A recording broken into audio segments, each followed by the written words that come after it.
Recording stopped.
Good afternoon. Please be seated. We are going to start the session.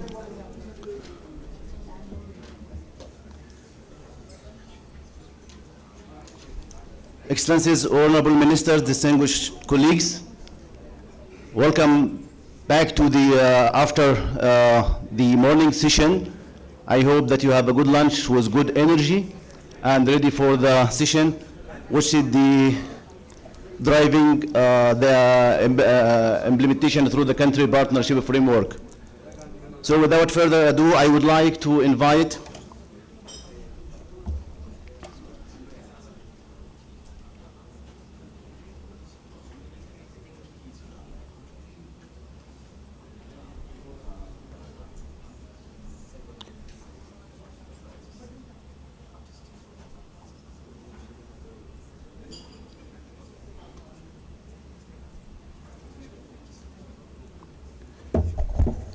So I would like to invite Mr. Rimari, the UN resident to Zimbabwe, for making the keynote remarks and opening the session.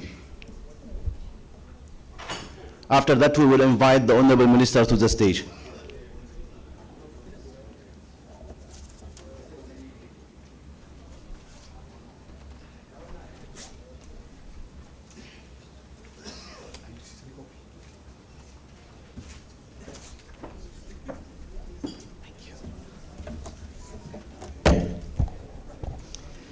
Good afternoon. I would like to recognize and congratulate the government of Zimbabwe, here represented by Honorable July Moyo, the Minister for Energy and Power Development, for ably hosting this magnificent International Solar Alliance regional meeting, held in Southern Africa for the first time, and days after our region's leaders met in Durban and called for accelerated industrialization built on our own resources. I commend the ISA management and staff for convening this meeting. Honorable ministers, senior government officials, excellencies, ambassadors, members of the diplomatic corps, distinguished captains of industry, delegates, all protocols observed. This segment that we are about to go into focuses on ISA's country partnership frameworks, helping countries translate solar ambitions into structured programs, investment pipelines, and measured development outcomes. The approach is right, country-led and focused on delivery. So I will speak to one question and return to it at the end. What will make country partnership frameworks deliver at country level? My first point, the paradox is familiar. Its cause is the point. Africa holds roughly 60% of the world's best solar resources, yet accounts for 1% of the installed solar PV capacity.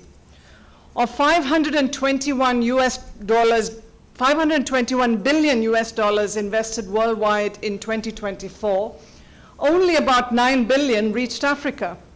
Meanwhile, close to 600 million people in sub-Saharan Africa remain without electricity, nearly 80% of the global access deficit. These figures can begin to sound like geography. They are not. This is a risk and readiness problem, not a resource problem.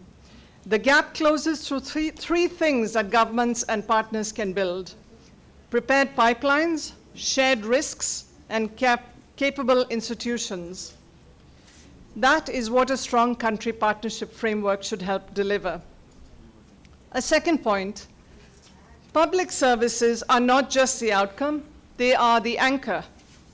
I am the United Nations resident coordinator speaking on behalf of nearly 20 UN country team agencies working in Zimbabwe, whose strength lies in their diverse mandates and expertise, working together with government and development partners to deliver real results for this country. I invite you all to visit the UN stand, which showcases Zimbabwe's Renewable Energy Joint Program, which brings together UNESCO, UNDP, UNCDF, and UN Women, financed by a pool funding mechanism known as the Joint SDG Fund. In the last couple of days, I've had the good fortune to visit specific initiatives where UN agencies with donor funding and under government leadership have helped bring solar solutions. I've seen it up close, a 40 kilowatt peak solar system at Victoria Falls District Hospital, the Kudubalila solar-powered nutrition garden, sustaining food production and recurrent climatic shocks, amid recurrent climatic shocks, and later this week, visiting UNICEF work with private sector partners to support water, sanitation and hygiene and green solutions for schools right here in Victoria Falls. And of course, we are in a UNESCO World Heritage Site, which emphasizes protection and sustainable development of Victoria Falls. Together, they help this country address energy, climate resilience, and sustainable development as one transformation agenda. The familiar lesson we all know is that solar strengthens health, nutrition, and education. The less familiar lesson is that in well-structured distributed energy models, a clinic, school, nutrition garden, or water point can serve as an anchor load, providing predictable demand that improves the economics of serving the surrounding community. Public services are not only an outcome of electrification, they can help make it financeable. Ministries and other actors in health, education, and agriculture are potential co-investors. And where drought affects agriculture, water, public services, and the public purse, distributed solar is an adaptation strategy, not only a decarbonization strategy. A third point, frameworks need to be anchored in national instruments and existing delivery machinery. Only then can it earn its keep if it strengthens the national plan rather than becoming another document for a ministry to reconcile. Zimbabwe has a clear target: universal household electricity access by 2030, with 1.9 million additional grid-connected households and 1.2 million reached off-grid. The National Energy Compact under Mission 300 backs this with an investment envelope of approximately $9.13 billion. So we need to wire partner frameworks into the delivery machinery, not alongside it. Mission 300 compacts already use this. As far as possible, we need one country plan, one delivery architecture, and one results framework, with ISA country partnership frameworks and other initiatives, including those of the United Nations, aligned around them. Second, we need conveners across sectors. We know that the development case for solar will need to be one, not just in the Ministry of Energy, but also in ministries of finance, health, agriculture, and education. Please count on me as a resident coordinator to help bring together government and partners, while our own cooperation framework with the government will ensure the full UN system aligned with national priorities. We need to finance the transition, capture the value chain, and widen the partnership. Africa no longer needs proof that solar works. Solar power is a game changer and a development equalizer. What it needs is a shift from financing projects to financing investable national transitions through regulatory preparation, aggregated and de-risked pipelines, and models suited to decentralized investment. In this respect, the Africa Solar Facility is most welcome, with the Government of India's $25 million contribution intended to catalyze approximately 700 million USD in blended finance. But public finance and multilateral support will not be enough. Energy transformation requires South-South cooperation that shares technology, experience, and workable policy models, along with private sector collaboration that brings capital, innovation, supply chains, and delivery capacity. This meeting is an opportunity to connect those strengths around country-defined priorities. For me, this is especially important as we regard the last mile. The district nurse I spoke to, the village chief, the national parks coordinator, They all made the plea to ensure that development gains are inclusive and sustainable and experienced fully by those who live in the communities. This has been done elsewhere. We need to bring those solutions to every person and place in Zimbabwe. And on this journey, we must capture more of the value chain. Solar assembly, installation, maintenance, repair, and recycling creates jobs and enterprise, which is much needed here, while harmonized standards help African firms serve African markets. Zimbabwe's lithium and platinum group metals sits at the front end of these chains. The mineral and megawatt agendas should not be run in separate rooms. A further test is whether women and youth own part of this economy as engineers, entrepreneurs, and operators, not only as end users. So in concluding, let me circle back to the opening question. What will enable initiatives like the ISA country partnership frameworks deliver? 3 things. Anchor them in national compacts and the delivery units that already track implementation. Aggregate them into pipelines large enough and de-risked enough to move the cost of capital, drawing on South-South cooperation and private sector capability. Measure them in lives. Clinics powered, schools connected, harvests saved, enterprises grown, and jobs created. We need the right policy, the right systems, and the right accountability to ensure that no person and no place is left behind. ISA's country partnership framework can be a powerful bridge between national ambition and delivery, provided it is grounded in these national systems and connected to the full range of partners required for transformation. Zimbabwe is well placed to demonstrate what this looks like in practice, and the United Nations country team in Zimbabwe stands ready to support that ambition. I thank you.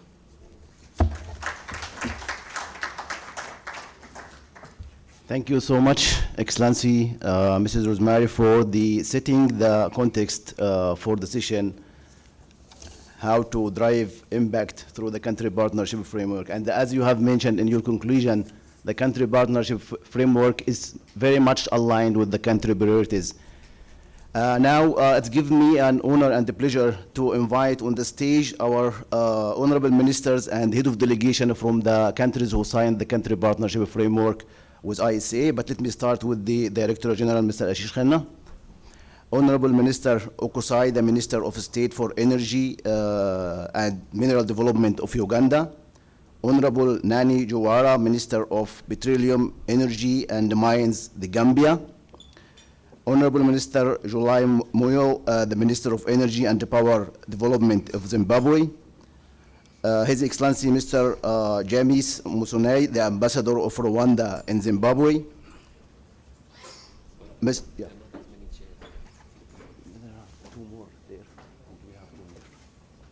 Mr. Abu Bakr, the Chief of Staff, Ministry of Energy and Petroleum of Senegal. Mr. Sanjay Somon, the Deputy General Manager, Central Electricity Board of Mauritius. Mr. Thomas, the Director of Selco Foundation. And we have also another Thomas, who is the team lead at the Senegal Energy from the World Bank.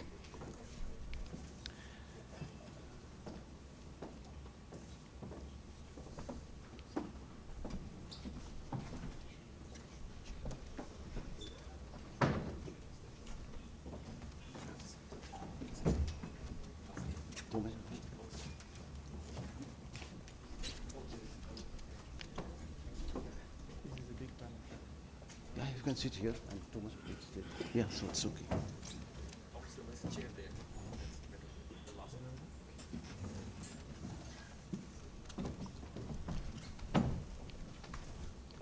So before going to the panelists, I would like to ask the team to put up the video that shows the progress that has been done with the country partnership framework.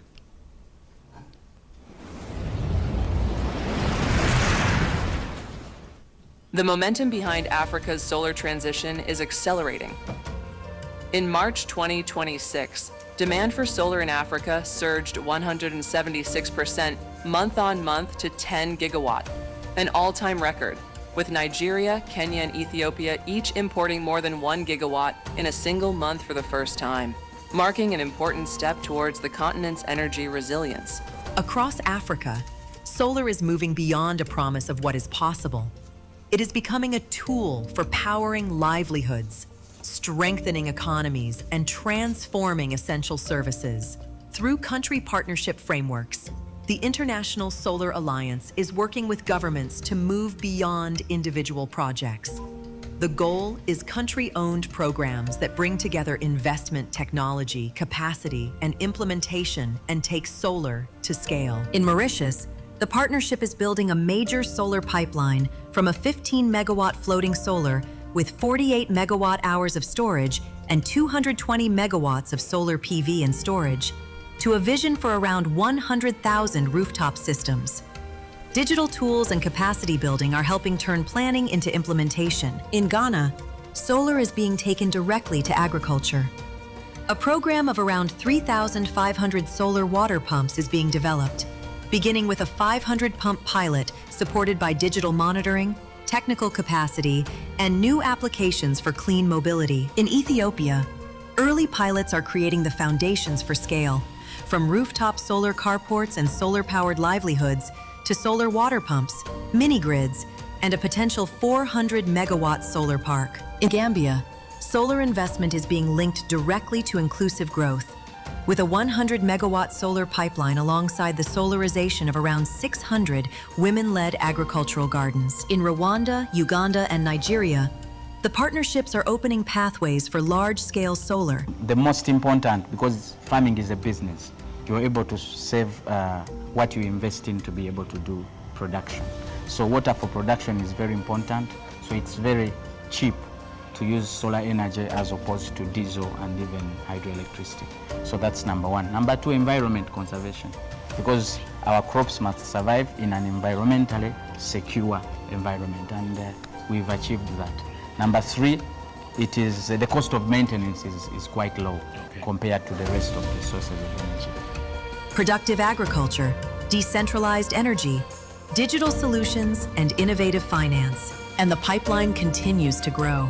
In Senegal, ISA and the government, together with the World Bank, are developing a program of around 2,000 solar water pumps under AgriConnect, aligning international partnerships around a national priority. At the heart of each country partnership framework is the national support units, bringing governments, development partners, financiers, experts, and the private sector together to turn solar priorities into projects, mobilize resources, and build local capacity.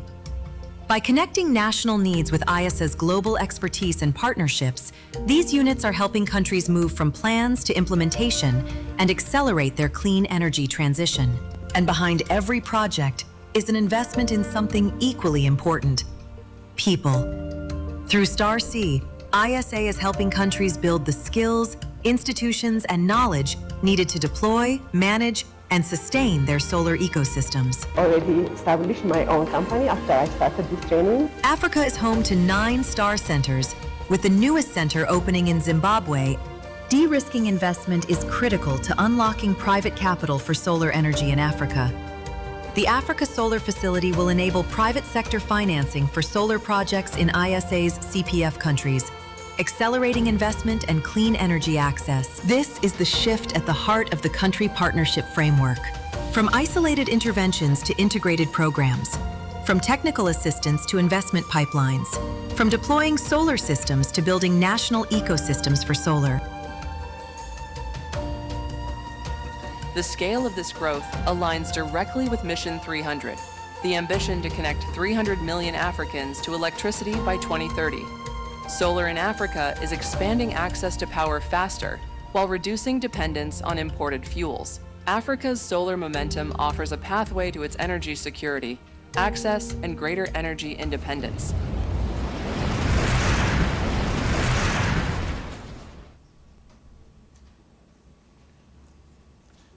Thank you so much. So actually I have prepared the presentation, but I would rather leave the time for the interactive discussion. But what I would like to show you now one or two slides about how the country partnership framework works as an integrated approach adopted by ISA to accelerate the implementation at the country level, bringing different elements into one roadmap and one action plan at the country level, very much aligned with the country priorities.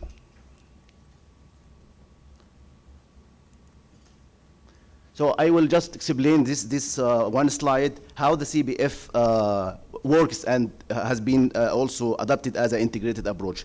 The CBF established a medium-term strategic partnership with the member countries.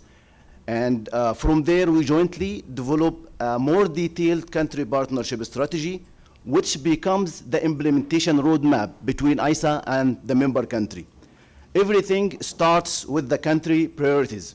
And we then identify where ISA can add value across 4 areas: deployment, policy and regulation, institutional capacity, and finance.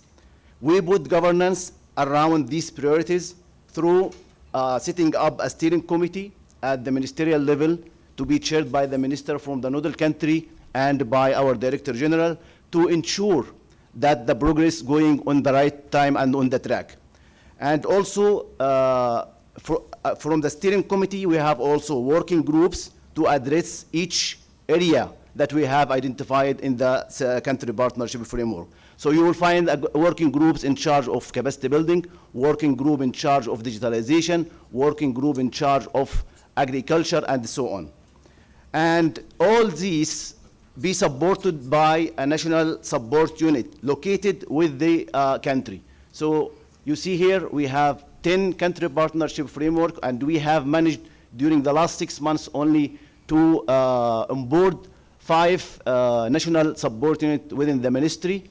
In Ghana, Uganda, Rwanda, Senegal, and Mauritius is coming very soon.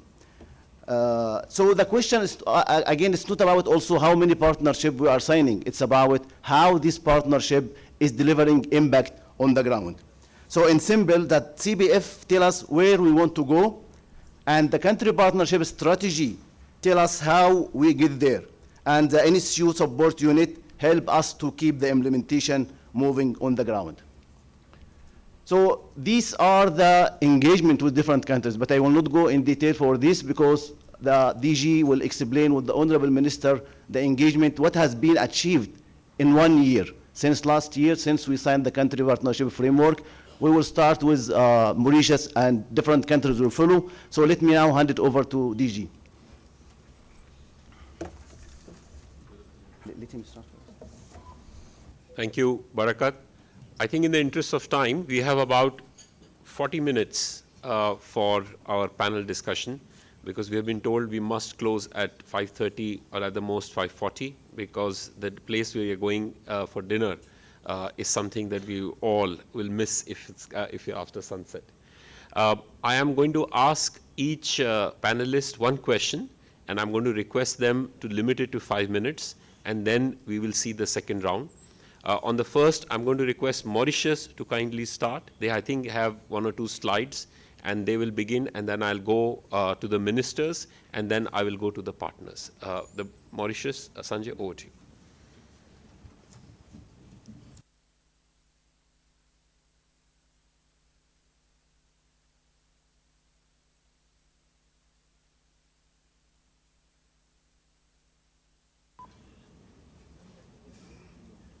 Can we please put Mauritius' presentation?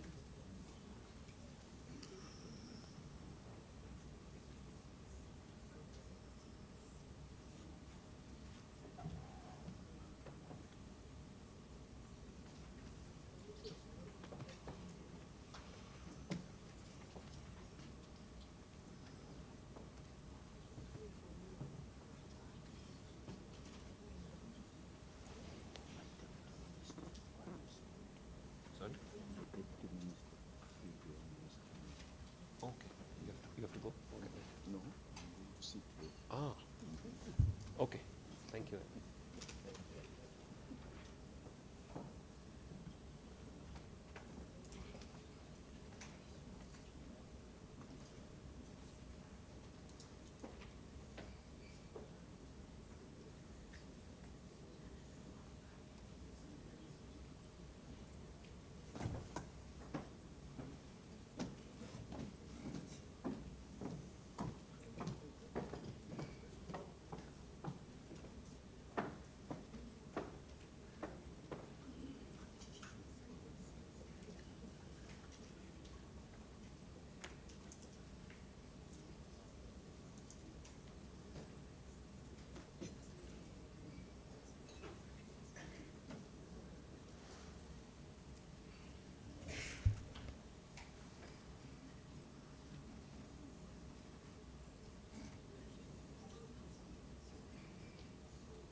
Is it going to take time? Should we move ahead without the presentation?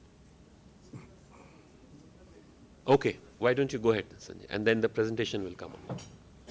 You can go ahead, please. You'll have to switch on the mic from the switch there. Yes, please. Okay. Excellencies, distinguished delegates, all protocol observed, good afternoon.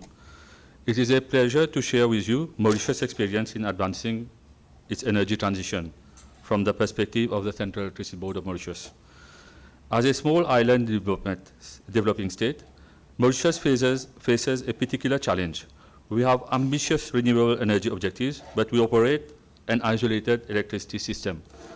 Therefore, our transition is not simply about adding renewable megawatts. It is about ensuring that every new renewable project contributes to a power system that remains secure, stable, affordable, and resilient. Today, I will briefly share where we stand, the initiatives already underway, and the direction in which we are moving. Mauritius remains highly dependent on imported fossil fuels for electricity generation. For an island economy, this creates exposure not only to carbon emissions, but also to international fuel price volatility, like presently, foreign exchange pressures, and supply chain risk. Our national direction, therefore, is clear. By 2035, Mauritius is targeting 60% renewable energy in its electricity mix, together with a phase-out of coal from electricity generation, and an improvement of at least 10% in energy efficiency against the 2019 baseline. These targets are important because they provide long-term visibility.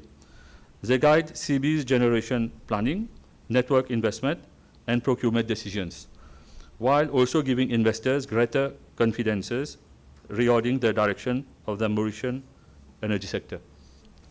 So for us, the energy transition is simultaneously an energy securing strategy. Slide 2. Yeah. Okay. Sorry.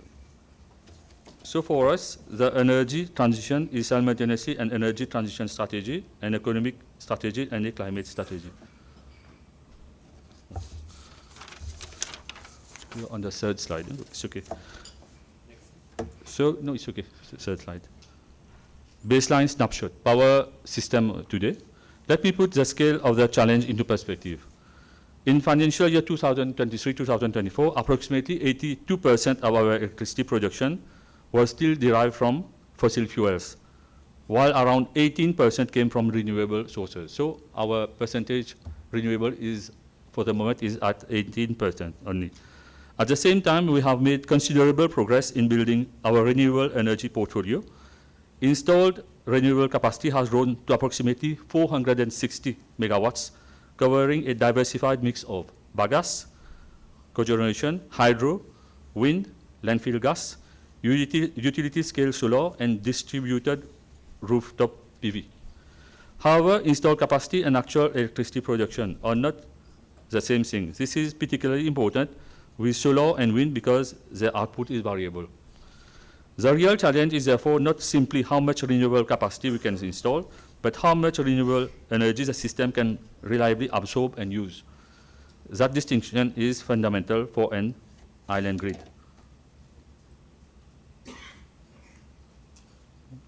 Yes. Our strategies therefore rest on several mutually reinforcing pillars. First is security of supply. Security of supply. The transition cannot compromise reliability. Second is accelerated renewable developments through utility-scale solar, wind, floating PV, and hybrid projects. Third is the development of firm or stable renewable capacity, particularly by coupling renewable generation with battery storage. Fourth is a grid modernization. We are investing in GIS substations, battery storage, smart grid technologies, PMUs, automatic generation control, WAMPs, AMI, and advanced energy and distribution management systems.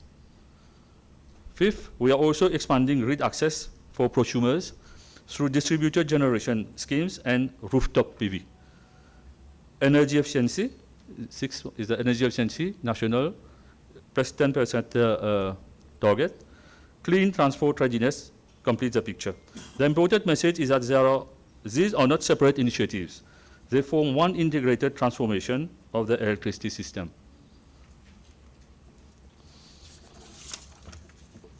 This one is the most important chart because it shows that we are planning 405 megawatt renewable energy developments in different schemes. We have identified approximately 405 megawatt of additional capacity through several complementary pathways. A major component is renewable energy hybrid facilities, where solar PV is combined with battery storage. All these projects are combined with battery storage.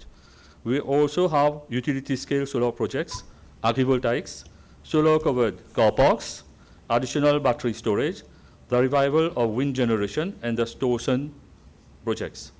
Stosen projects are mainly PV projects with battery. Another major opportunity is floating solar at Tamarin Falls, which is particularly relevant for Mauritius because it allows us to deploy solar capacity while limiting competition for scarce land. And I must stress here, we are getting the help of ISA for this project. And it's a G2G, government to government with India project. At household level, we are simultaneously expanding access to rooftop PV, and our cooperation with India includes a major initiative concerning 100,000 household solar kits. What I would like to emphasize is the diversity of the portfolio. We are not depending upon a single technology or a single procurement model.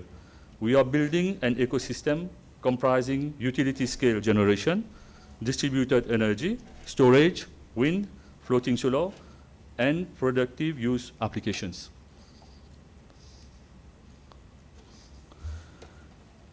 Household rooftop solar PV scheme. The first example is a household rooftop solar PV scheme launched recently in July 2026 by Central Electricity Board in collaboration with the Development Bank of Mauritius. The intention is to make rooftop solar much more accessible to ordinary Mauritian households. For the current year, 3,600 systems are targeted. Eligible households can receive a grant equivalent to 25% of the project cost up to 75,000 rupees, while the Development Bank of Mauritius can additionally provide financing up to 200,000 rupees at a preferential interest rate of 2%. The program is intended to progressively increase in scale, with thousands more households targeted over the following financial years. This initiative is important because it democratizes the energy transition, allowing households to become active participants rather than simply consumers, while also making better use of available rooftop space in a country where land remains a major constraint.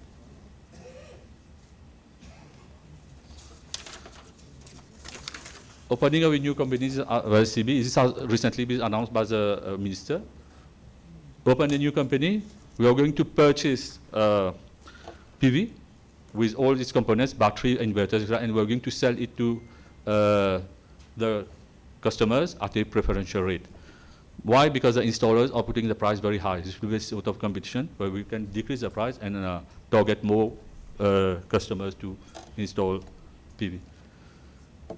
The next slide is on CB agrivoltaic scheme.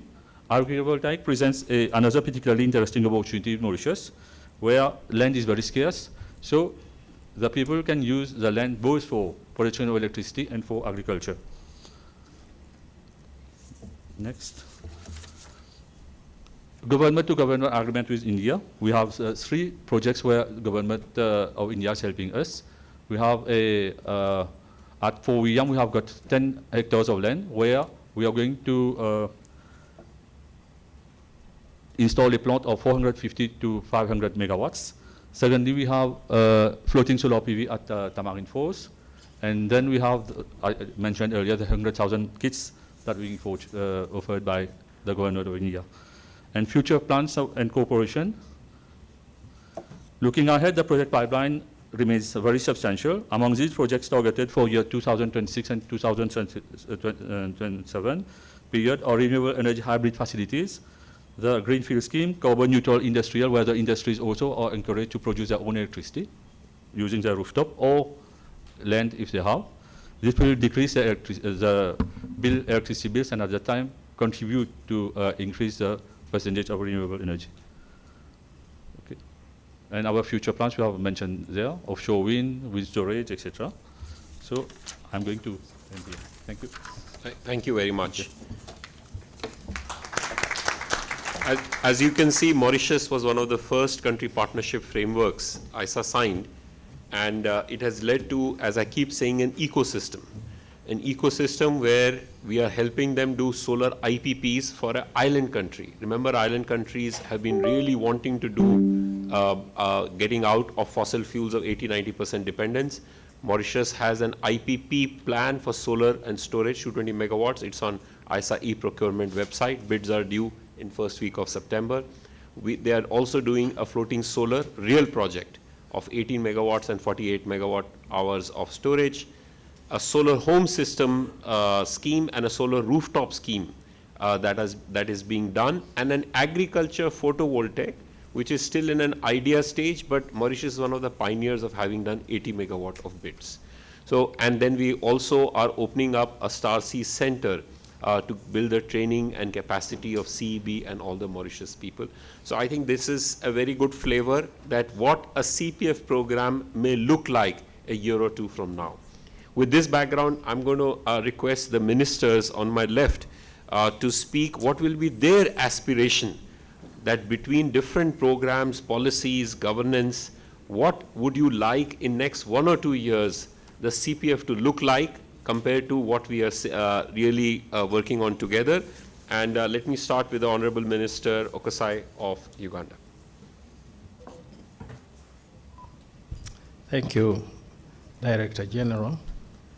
We have done a number of interventions through interventions by ISA. We started with the PV promotion in health centers, in schools, and also in households. Then we went into Star Sea Center.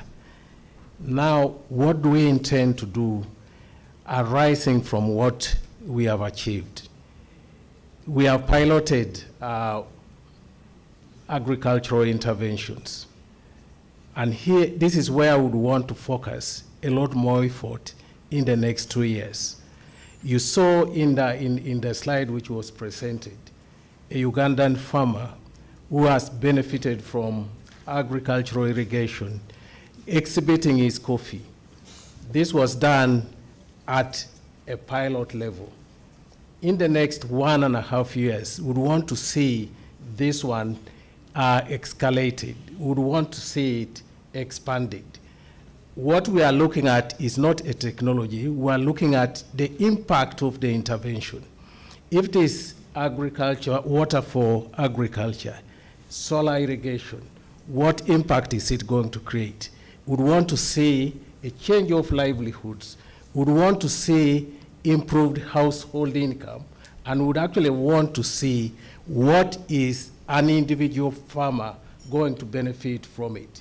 Similarly, in other interventions, if it is solar for production, solar for milling, what is the impact of that intervention at household level to actually create impact, to create wealth at the household, to create a different lifestyle in that household? And how do we expand it to our community? We are looking at these technologies which are being promoted as a means for the next stage of development at household level, at community level. If it is school, what's the impact of it? If it is in health, what's the impact? That's what we are going to be looking at in the next 1.5 years to see meaningful change at that level, at the household level, at community level. So this is what we intend to see, looking at the value chains in totality. If it is agriculture, can we trigger production? Can we go into value addition? Can we go to marketing? And that's where we'd want to see the impact when these interventions have actually been delivered. Thank you, Director General. Thank you, Honorable Minister. And I was there when we opened the Starcy and Busitema University. I hope they are also able to take forward the research. Let me go to Honorable Nani Juara, Minister of Gambia. We just had a team and we just had a debrief yesterday. Please tell us what is your main outcomes on impact as the Minister just talked about in terms of Gambia, and what is the big focus and value addition you're seeing from the CPF. Over to you, please. Thank you, DG. Good afternoon. Being the first time that I'm taking the floor for today, let me take the opportunity to thank the government and the people of Zimbabwe for hosting this important meeting, and for the warm welcome and also the hospitality, and also to thank the DG and his team for the logistic arrangements. We are grateful. Thank you. The partnership framework agreement with ISA is anchored on our commitment as a government to provide universal access to electricity for our people before the end of 2026 as our target, well before the 2020-30 for the SDGs. Currently, we have achieved almost 90% access level as a country. However, the remaining 10%, we are hopeful we could achieve this, but because of some bureaucratic procurement processes, it might be delayed until 2027. Since we signed the agreement with ISA, there was a follow-up to the issues that we have agreed on to pursue. Mainly, as recent as just last, was it this month, or if it was it this month? We received a team from ISA as a follow-up to the framework agreement. And we have discussed and agreed to carry out a diagnostic study on agri-PV, solar water pumping system for our women gardens, and we intend to pilot at least two in two cold storage facilities in the Gambia. We also agreed to the development of solar energy roadmap, because right now we are very ambitious to develop solar system in the Gambia. We want to scale up. We only have 23 megawatt solar utility scale that was commissioned in 2023. But we are working hard to scale up by increasing additional 50 megawatts that is already been launched, and we will soon finalize the PPA negotiations, which have already been finalized, and hopefully by September, October, this will be signed. So we are working with ISA to support us in the next phase, which is the 100 megawatts, to support us in the procurement process by providing quality assurance, because already through our partnership with the World Bank, they are supporting the transaction advisory service. But nonetheless, we still request ISA to support us in terms of quality assurance support. We are also working with ISA to help with the capacity building, which is critical, because solar technology is not new anymore, but still now we have gaps in our, in terms of skills for our engineers and also technicians.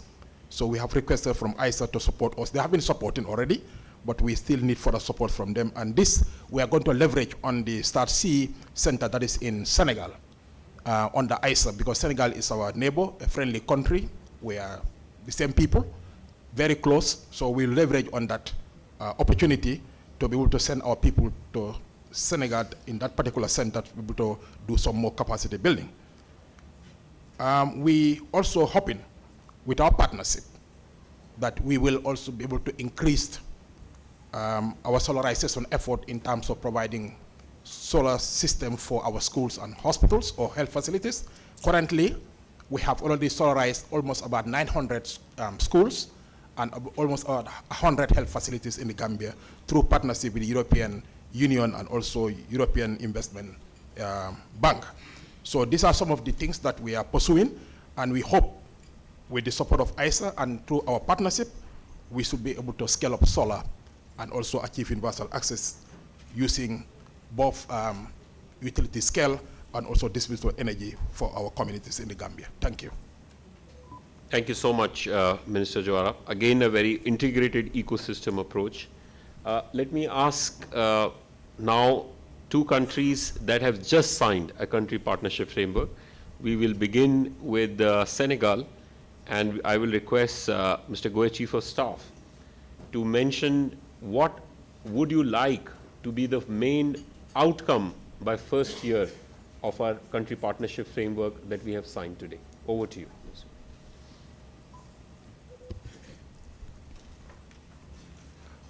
Je vous remercie, Monsieur le Directeur Général.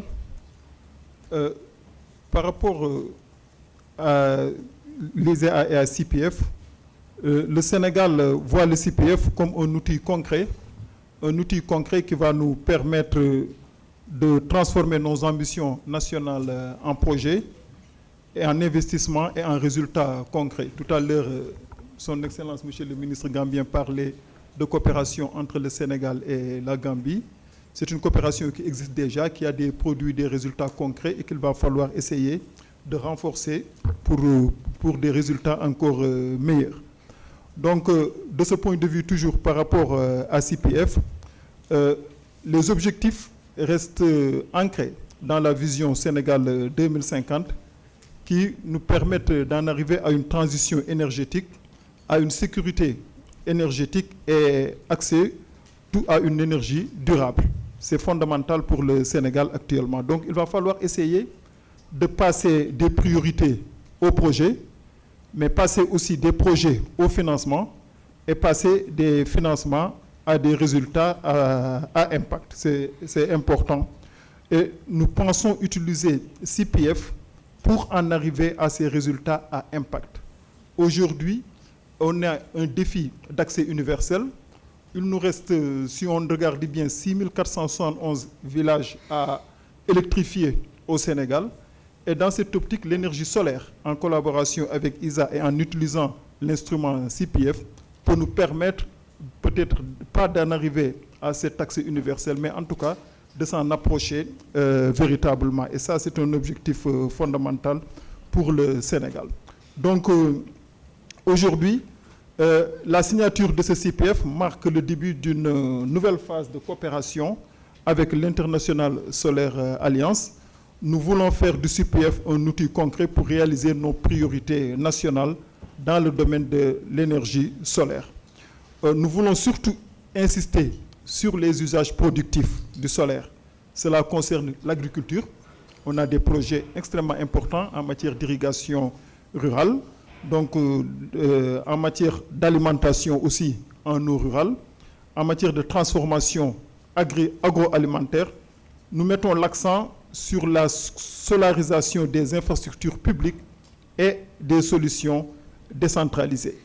Donc, avec la signature de ce CPF, donc, ça va nous aider à relever les défis. Et aujourd'hui, le vrai défi est de changer les priorités en projets concrets. Il faut trouver des financements nécessaires et assurer les résultats mesurables pour l'accès à l'énergie, la productivité, l'emploi et le développement durable. Et donc, à travers cet instrument également, nous pensons que ISA va nous accompagner pour mener des études, pour qu'on ait des projets bancables et nous aider ou nous appuyer aussi à trouver des financements pour ces projets bancables. Voilà. Je vous remercie, Monsieur le Président. Merci beaucoup, Honorable Minister. Before I go to the Deputy Minister of Zimbabwe, why don't I bring a little bit of a different flavor and I go to Thomas from Selco. And I'm going to request him, because Selco has worked on livelihood improvement, where solar plays a very important part, and they are a partner across multiple African countries through the CPFs. So Thomas, tell us a little bit, based on experience of Selco, how do you see the value of CPFs and what would a good outcome in next 1 or 2 years look like? Over to you.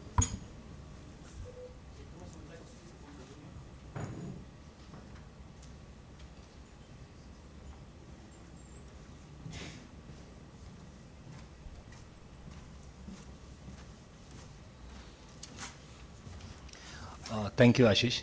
I think one of the things that Africa taught me was to, quit the entire, respected dignitaries and say all protocol observed. So I say all protocol observed. So this is a South-South learning I'm taking back from Africa to India. So coming directly to the question that Ashish asked, I think the biggest advantage that I see in the country partnerships is the fact that it provides an opportunity for different partners, whether they are multilateral development banks, whether they are development partners like us, whether they are, the UN agencies, irrespective of who it is, I see that as a platform where people can come together and deliver. And why I say that is, I was part of the recent Country Partnership Framework signature in Rwanda, where we had an opportunity of observing in reality what was happening. And one of the things that immediately came up was that the country immediately moved from solar on gigawatts, solar for pumps, solar for floating solar, to say that, okay, how can we bring solar into agriculture, how can we bring solar into health, how can we bring solar into the different aspects. And I see this is the biggest single I would say the single biggest advantage that a country partnership has, because once a country partnership is signed, it's a partnership between a country and an international organization, and the Ministry of Energy can now start pushing for a lot more of activities that are not related directly to agriculture, but has got us or health or tourism or any of the sectors that you want to promote, but that has got a significant energy component. And I think that's the single largest benefit that the country partnership can bring in. And again, I'm quoting Rwanda because immediately after the Rwanda, agreement, CPA was signed, the national coordinator of the ISA in Rwanda actually got us started speaking to the health department. So we're now talking to the health department saying that, okay, how can we implement solarization of health centers, a learning that we have done significantly in India, we want to take to Rwanda. We're talking to the Rwanda's milk, the dairy sector, saying that, okay, within the animal husbandry and other departments, how can we bring in energy so that the health, the dairy sector can be progress further. So I think this would not have happened had not there been an agreement between the country and ISA as a partnership, because that becomes the guiding factor on which the Ministry of Energy can then go to the other ministries and talk about how it can be implemented. So I think that, Ashish, has been the biggest advantage. Very good. While you are here, tell us in terms of impact, what would CELCO believe the impact for some countries could be? And you can share some of the Indian experience, because I think what people would like to know, what would country partnerships lead to? There was this lady called Ela Butt. I don't know how many of you have heard of Ela Butt, who was part of the Seva Bank, the Seva group of institutions in India. I once had the privilege of sitting down with Ela Butt, and we were talking about how at that point in time we were developing headlamps for for the sort of headlamps that you have for the mining lamps, the small lamps that you have on your head and you can take it to the mines, and we were telling her about how we are solar powering it. And she said, look, this is nice. I like to hear your stories about how many houses are being lit, how many, this thing. But she said, a difference is going to be made when you are going to tell me that solar is going to improve health outcomes. The number of children who are dying in a country will come down because of solar. The productivity of a rural farmer will increase because of solar. That's when solar becomes relevant. Unfortunately, today, Ela Butt is no more, but I think that was one of the guiding factors that took us into why we started looking at energy for livelihoods, energy for health, energy for education, because energy per se has very little value for the country, for the national partners, for the people, unless it can deliver quality of life benefits. And I think that's going to be the single largest learning, because if agriculture pumps come in, Africa is the most fertile soil in the world. You could become the breadbasket for the world. But where is the irrigation happening? Irrigation is not happening because of lack of energy. If the health centers across Africa can be powered with solar power, you are now looking at a significantly reduced mortality of babies, a significantly reduced mortality of mothers. a large amount of vaccines that can then be saved and used. And I think that's where you're going to see a lot of energy is ultimately going to change a lot of very, immediate and important outcomes that this continent needs. And I think that will be the single largest benefit that the partnership can bring in, because the partnership will actually start progressing towards that. So in India, as Ashish had asked me to mention, one of the biggest challenges have been healthcare delivery at the very extreme parts of the country. Selco Foundation has been able to power 25,000 health centers with renewable energy in India, which basically means 25,000 rural villages, which is close to a few million people. I don't know how many million people, but a few million people will no longer have to travel to their nearest health centers. Deliveries will happen locally because energy is available. Vaccines will happen locally, so you're going to have lesser children dying in those 25,000 health centers. And I think that's a significant growth. A large amount of, we work significantly in the area of livelihoods. A large number of livelihoods that were not there. And I'm talking of livelihoods that, existed but could not be carried forward, or productivity that, could have happened had there been energy will now be changed. And I think those are the immediate, quick, short-term outcomes that a partnership like this can achieve for the African countries. Thank you very much. So it's so revealing in terms of the cross-sectoral nature. So we are hearing a huge range of priorities for right reasons, big push on agriculture and what it does on value addition from the Uganda minister, a holistic view on women-led gardens and large-scale solar, fisheries from Gambia, and we heard about the national priorities of Senegal, again largely leading to agriculture, and now the cross-sectoral side. Now let's hear from the host, Honorable Deputy Minister of Zimbabwe. We will be signing the CPF tomorrow in presence of Her Excellency First Lady. But please tell us, what would you see as a big successful outcome and priorities in next 1 or 2 years? Thank you so much, Director General, and good afternoon to everyone. This being the first time that I've spoken today, I would want to give a brief background of our priorities as Zimbabwe. Because for Zimbabwe, solar energy is central to our national development agenda. In our National Development Strategy 2 and the National Energy Compact, we are advancing a diversified, resilient, and sustainable energy system consisted of both traditional conventional energy and new emerging energy technologies. We have the Energy Compact, which recognizes that the private sector and the government must work together to mobilize the required energy access investment. We intend to invest up to $3.4 billion to achieve universal access by 2030. This is being done using both grid extension and off-grid solar systems. Our government has made significant progress in promoting renewable energy, particularly solar, through other supportive policies, which the ministry and its state-owned SOEs, such as the Rural Electrification Fund, are implementing. Therefore, the private sector is being called upon to partner our SOEs. And back to your question, Director General. My understanding of impact that we can do through country partnerships means that as Zimbabwe, we need to make sure that the technical support that we get from ISA is aligned with the other member states so that we move together in the same direction. We also need to ensure that direct investments that come to us as Zimbabwe align with our national priorities to create measurable long-term change. We need to have ownership as a country to ensure that the outcomes that we expect as Zimbabwe are achieved.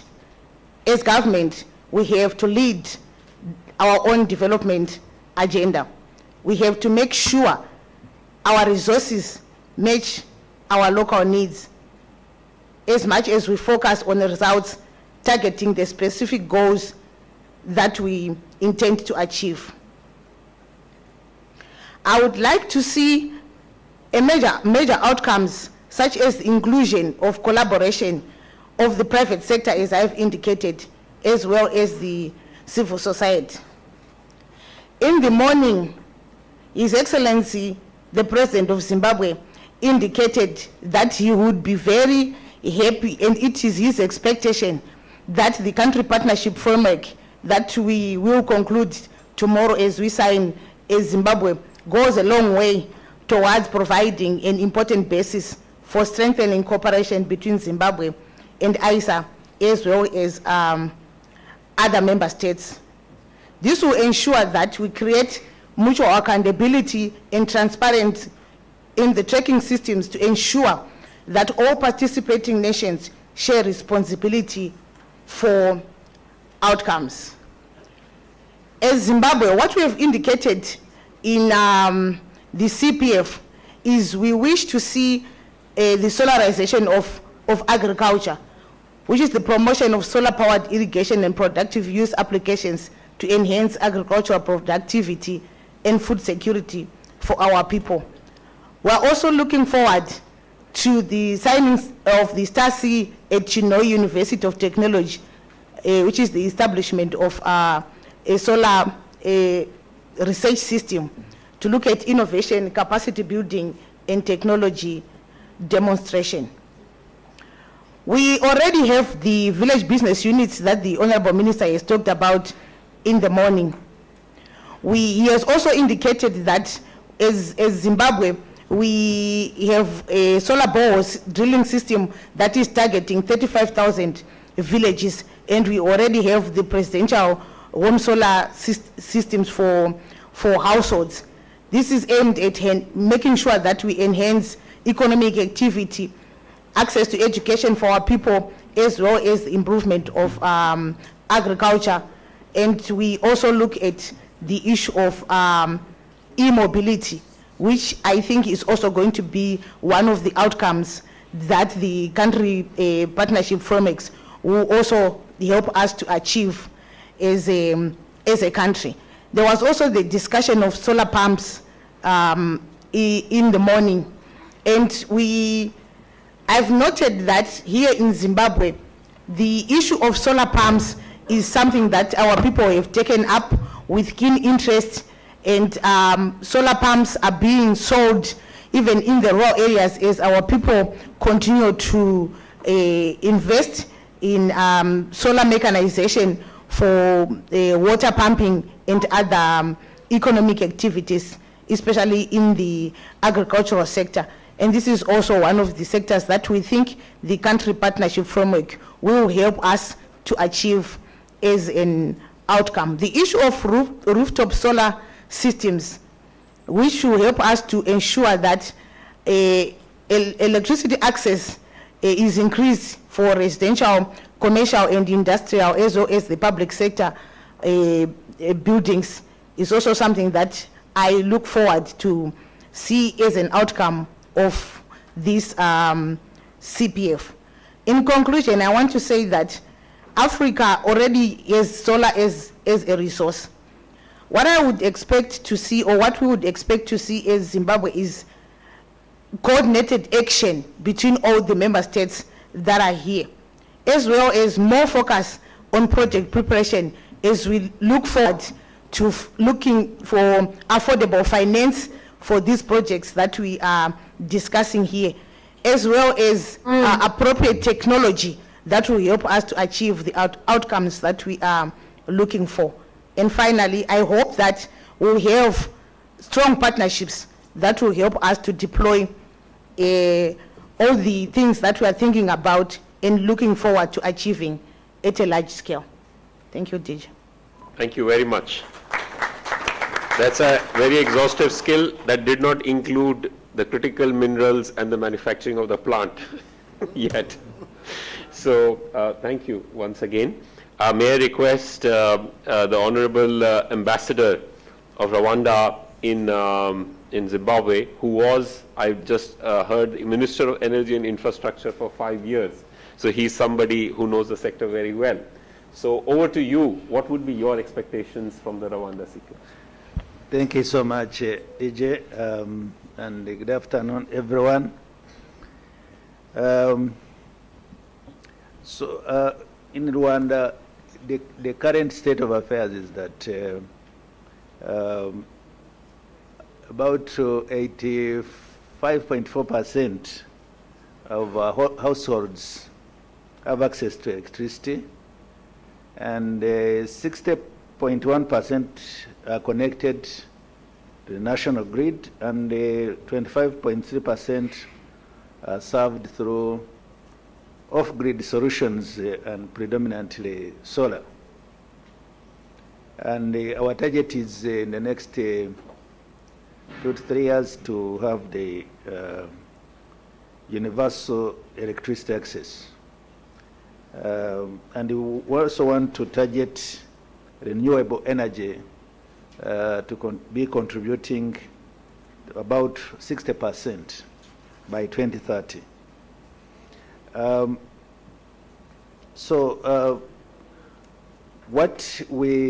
The experience we have is that when there is proper coordination between government, private sector, and the other actors, when they are aligned with the national priorities, implementation becomes easier.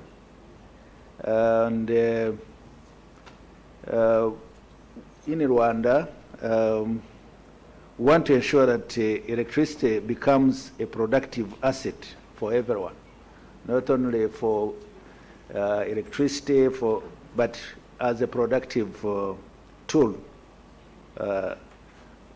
That's why I appreciate some of the speakers who referred to Rwanda's efforts to target different sectors, agriculture, like it was launched today.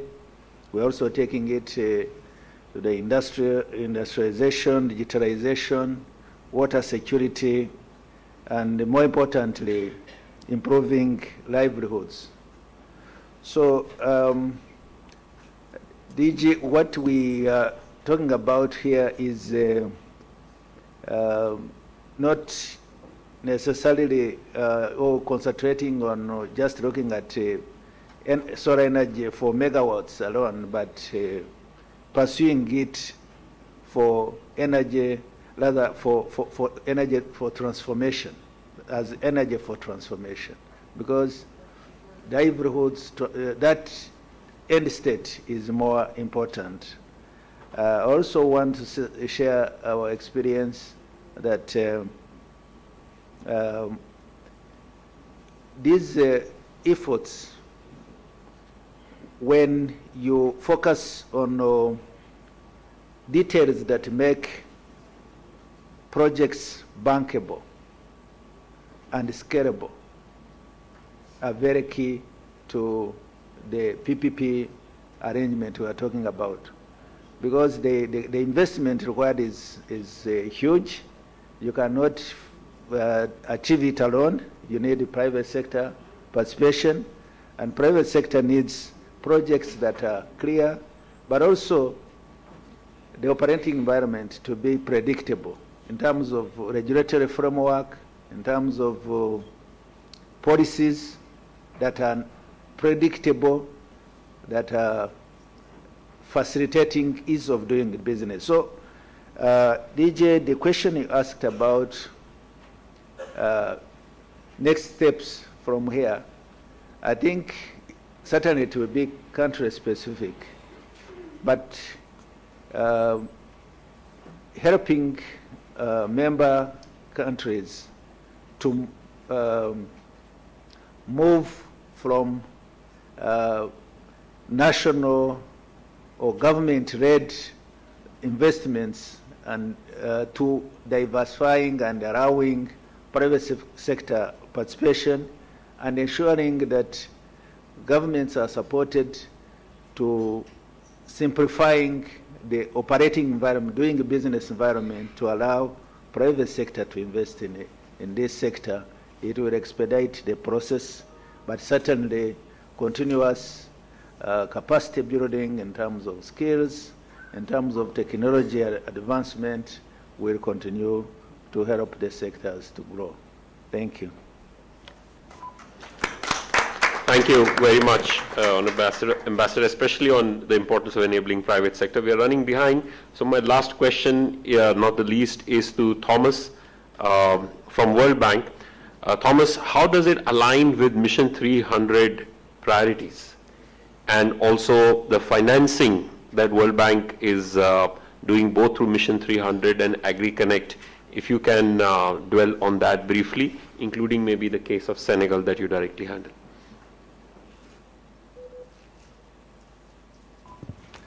Thank you very much, Ashish. And yes, as I'll take this opportunity also to thank our hosts who have done a fantastic job in making us all feel so welcome and organizing this so well. So I think the goals we are talking about today, the huge scale up in solar power, universal access to electricity, these are goals that will require a huge scale up in private investment. And so I would like to focus my remarks a little bit on this aspect. In the context of the Mission 300, we in fact expect about 50% of connections to come from private distributed renewable energy. Achieving that level of leverage will require vision and clear objectives and political ownership. And I think this is where country partnership frameworks and within the Mission 300, our country partnership framework is the national energy compacts come in. These can really help by raising this level of private investment in four ways, I think. First, by creating a solid policy foundation. There is no financial tools alone will be able to attract or de-risk projects in countries where tariff policies, licensing, utility governance are weak.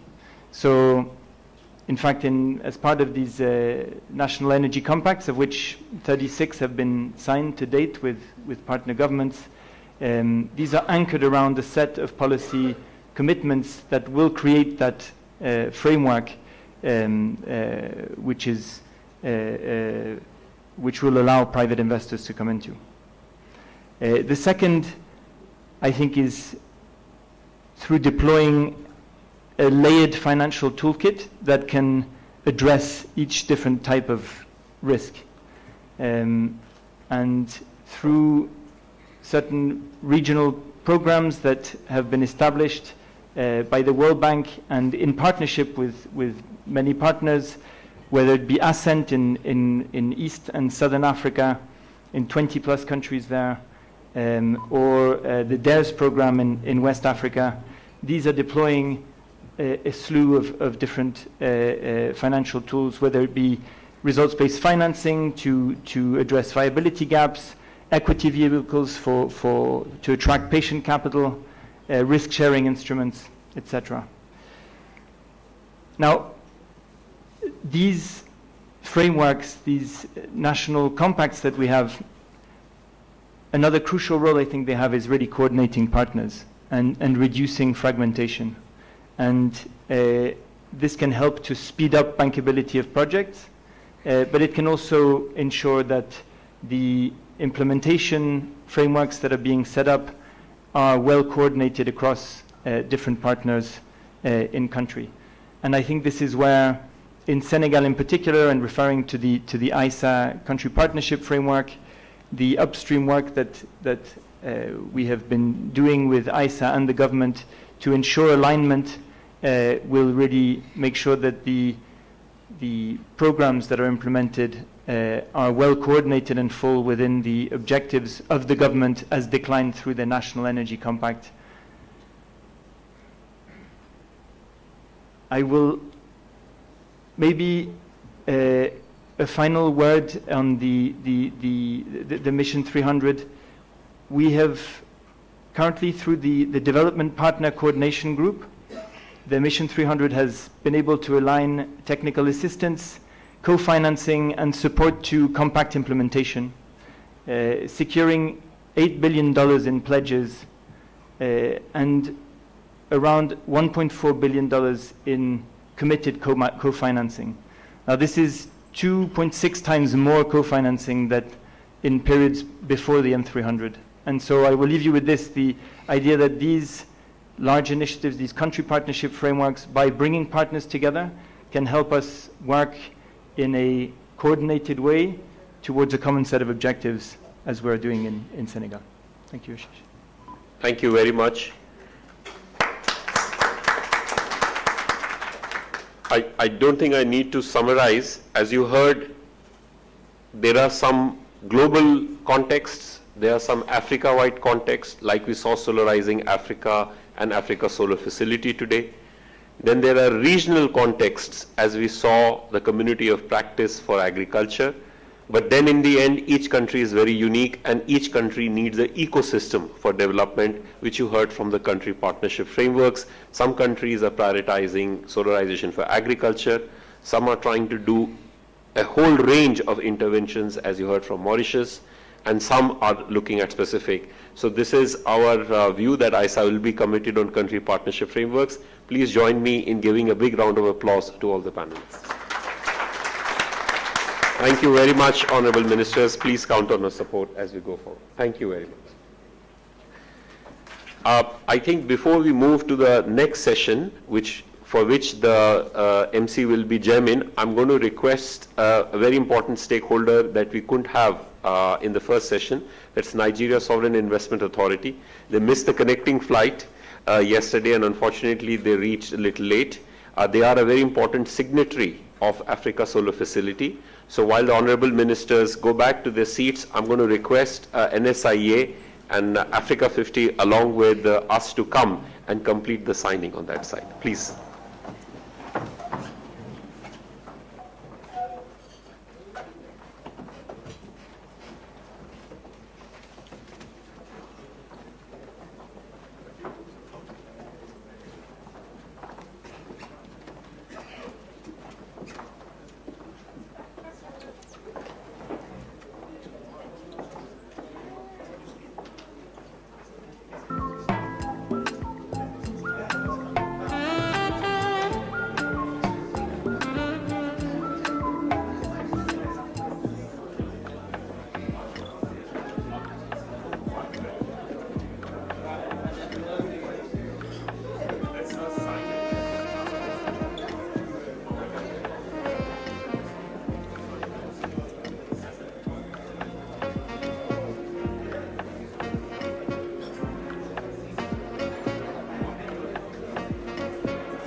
A big round of applause for finally concluding the signing.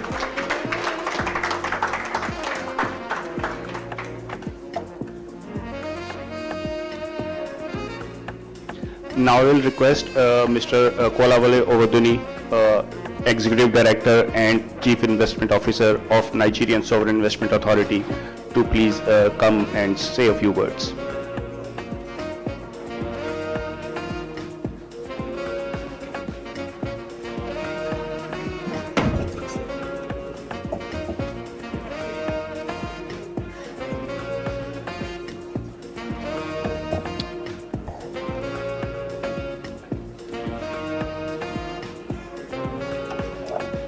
distinguished delegates, colleagues from the ISA, Africa 50, SE for All, the World Bank, and members of this regional committee, good afternoon. I'm going to start with a number, and that number is 400. That's 400 kilowatts of electricity a year. And that's about the number the average Nigerian consumes. That is about 20 times less than is done in Europe, about 40 times less than is done in the US and China. Now, that is the scale of the gap that this committee is looking to solve. It is a massive gap. The opportunity is huge, and that is why we're here today. It's a privilege for the Nigerian Sovereign Investment Authority to stand before you today, because the distributed renewable energy platform is built to address this problem that we have. Traditional grid expansion in a country as complex as Nigeria and generally in the African continent, which is slow, capital intensive, and bypasses the households that we look to reach. DRE for short, this mini grids, solar home systems, embedded generation, commercial and industrial supply, doesn't wait for the grid to arrive. It brings power direct to where people that need it. This is why NSIA, the Nigerian Sovereign Investment Authority, is pleased to partner with ISA, Africa 50, SE for All, and the World Bank on the distributed renewable energy platform and the Mission 300's goal of connecting 300 million Africans to the grid by 2030.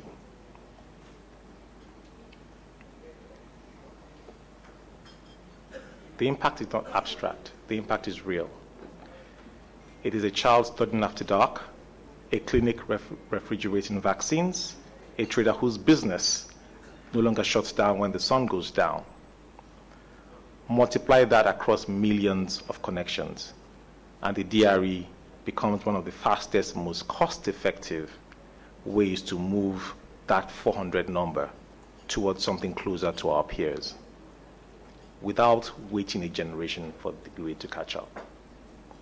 We thank the International Solar Alliance for its leadership in convening this committee. NSI looks forward to deepening this collaboration with ISA, Africa 50, World Bank, and SE for All as we work to bring reliable, clean, affordable power to millions across Africa. Thank you.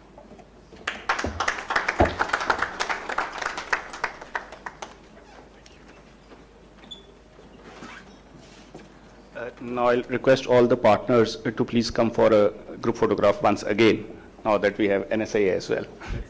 Yes, please. Here? Yeah. Yes.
Good evening, Excellencies, Honorable Ministers, distinguished delegates and colleagues. We now begin our session on powering the next generation of energy systems through ISS Global Capability Center, which is called as GCC. ISS GCC is envisaged as a global delivery engine to help our member countries address priority clean energy challenges by bringing together technical expertise, digital and AI-enabled solutions, capacity building, finance-related support, and testing and standardization. To introduce GCC and its services, may I kindly request Mr. Vishal, who is Managing Director and Partner at Boston Consulting Group, to join us on the stage for the presentation.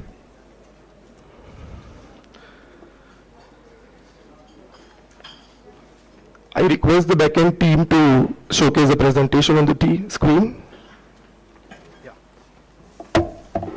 Is there a clicker? Is there a clicker? Yeah, I will just clicker.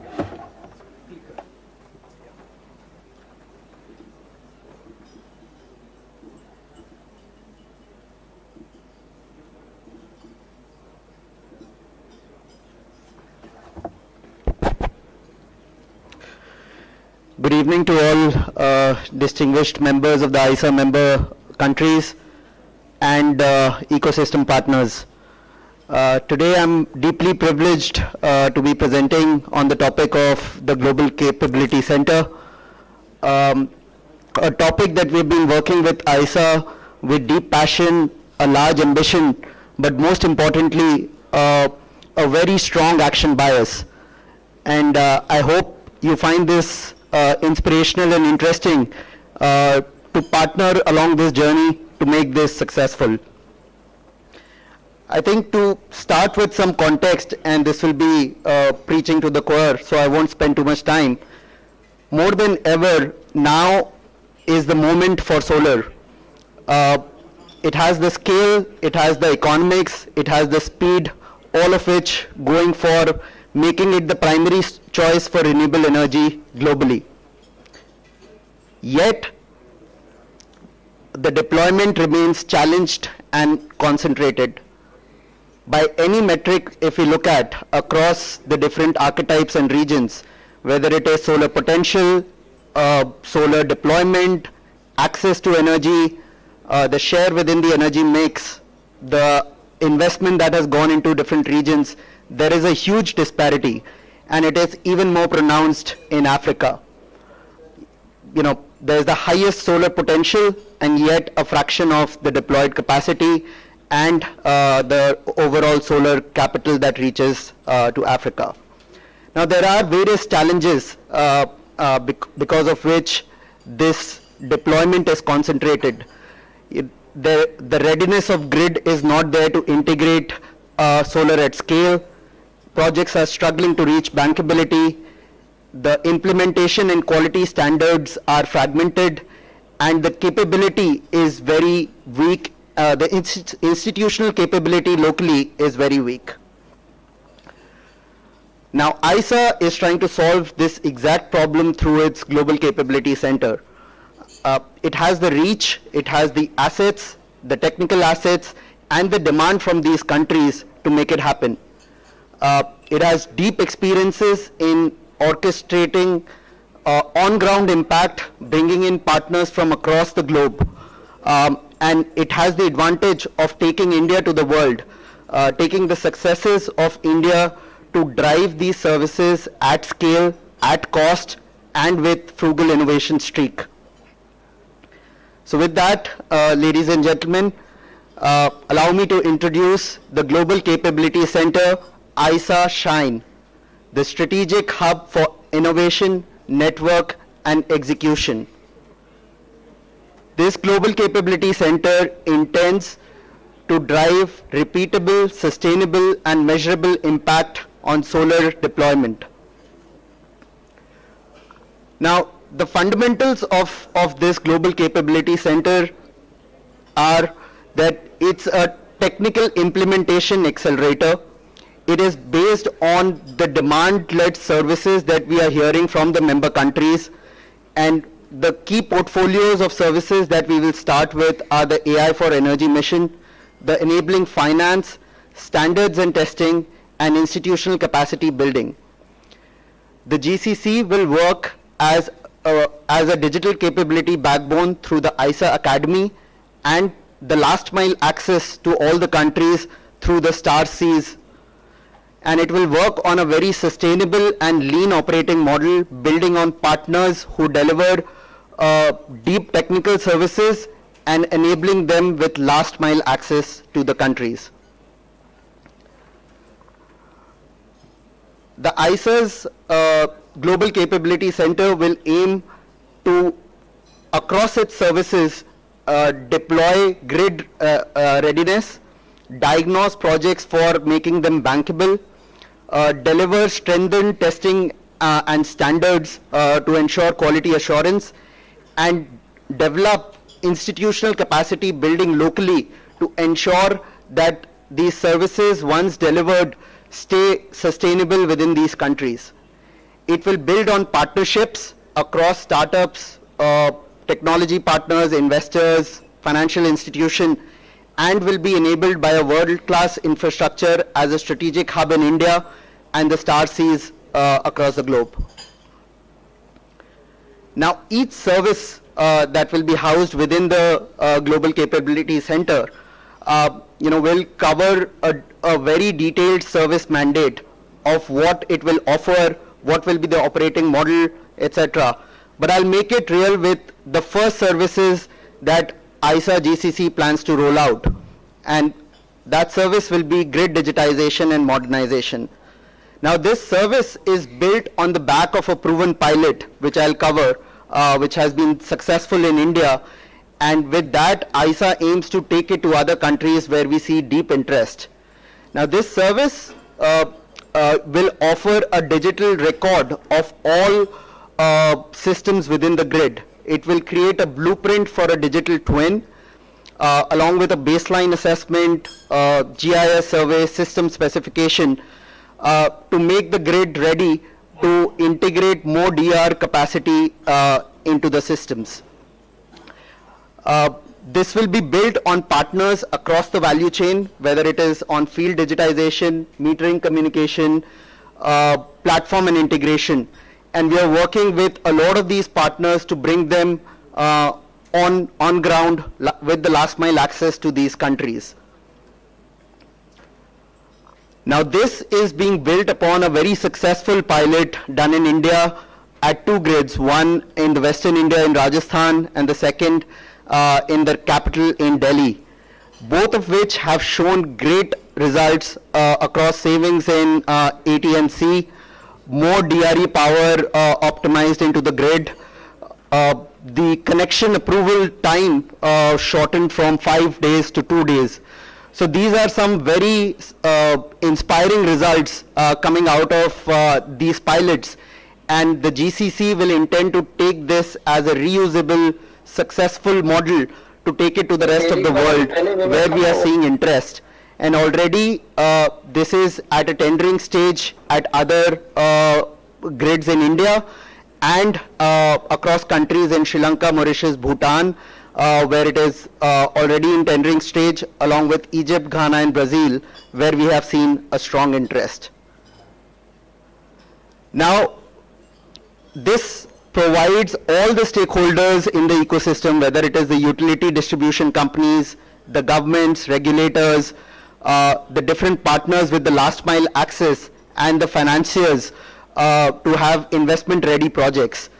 What we need from the countries is a strong participation, a nominated utility and defined circle to start the baseline with, and a strong commitment to make it happen.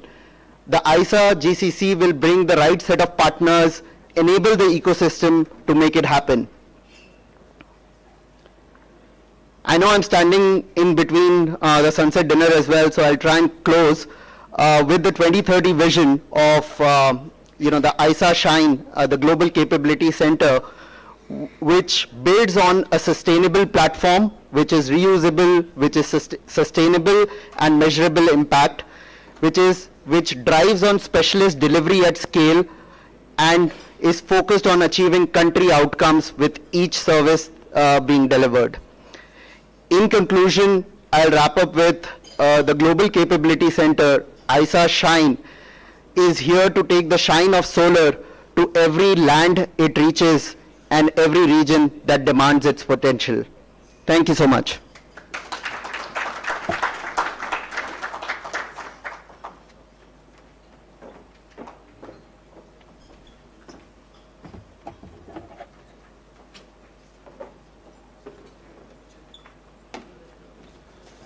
Thank you very much, Vishal, for the interesting presentation.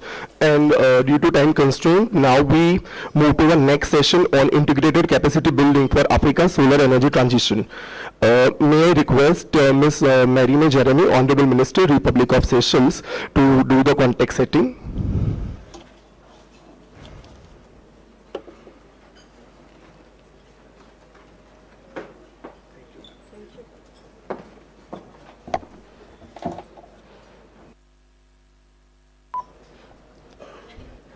Thank you. I do swear this is the last time you'll hear from me today, so.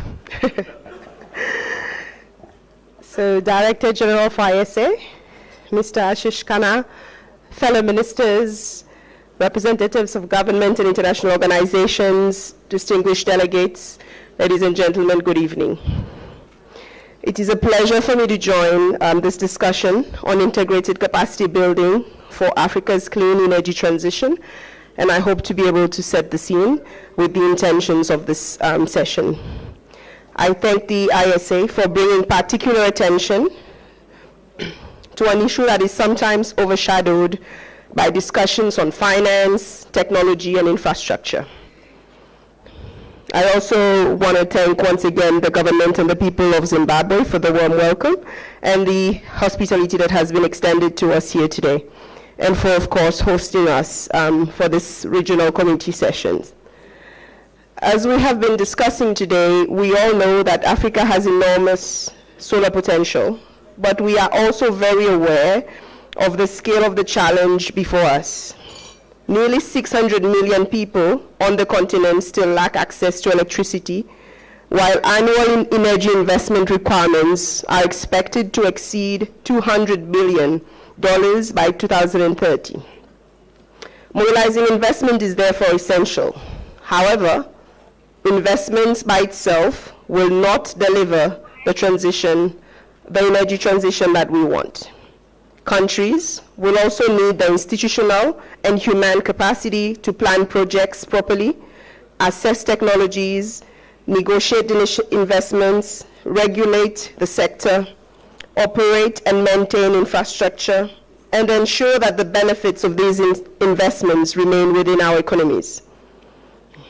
From the perspectives of Seychelles as a small island developing state, this is particularly important. Small countries often work with limited technical and institutional capacities.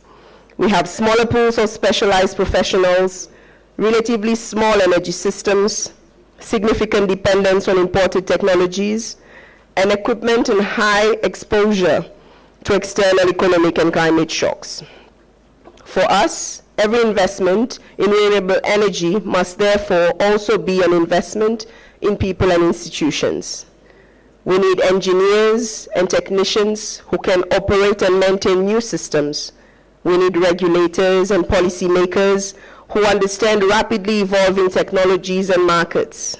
We need institutions capable of developing credible projects, managing partnerships, and attracting finance. We also need to create opportunities for young people and businesses to participate directly in this transition. This is why the integrated approach being advanced by SA is relevant. The Star C centers can provide an important national and regional platform for bringing together government, academia, technical institutions, industry, as well as development partners.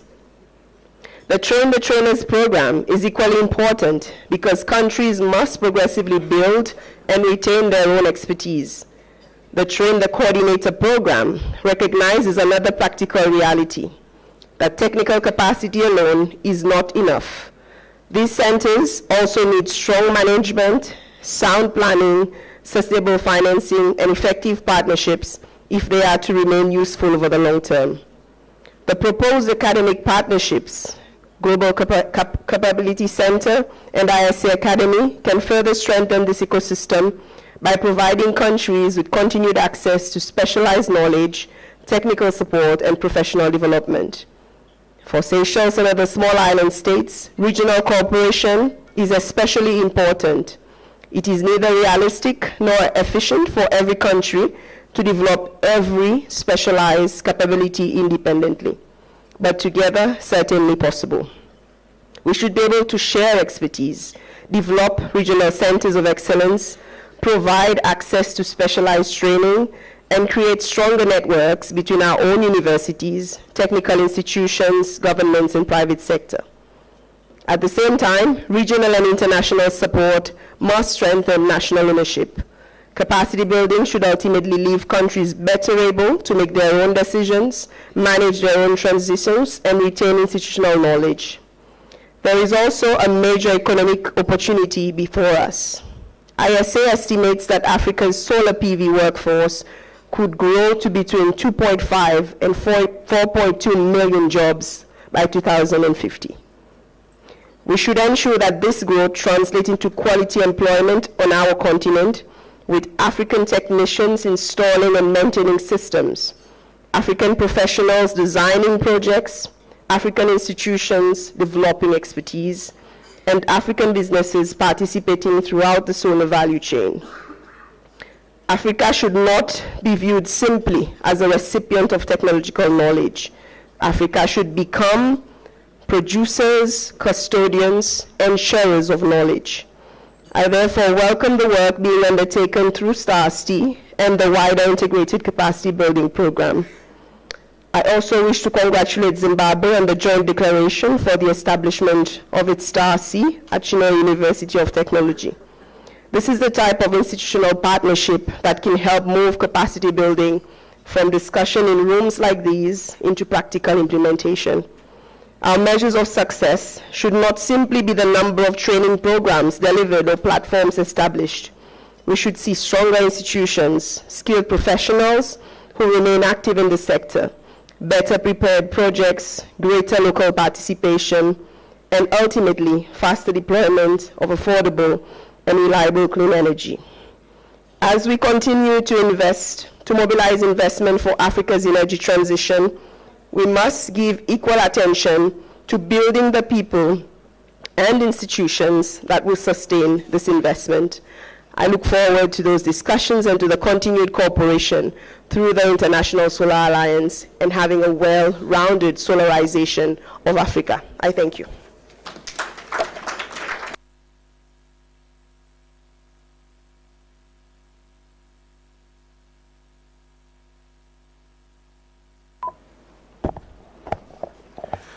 Thank you, Minister, for setting the context so clearly.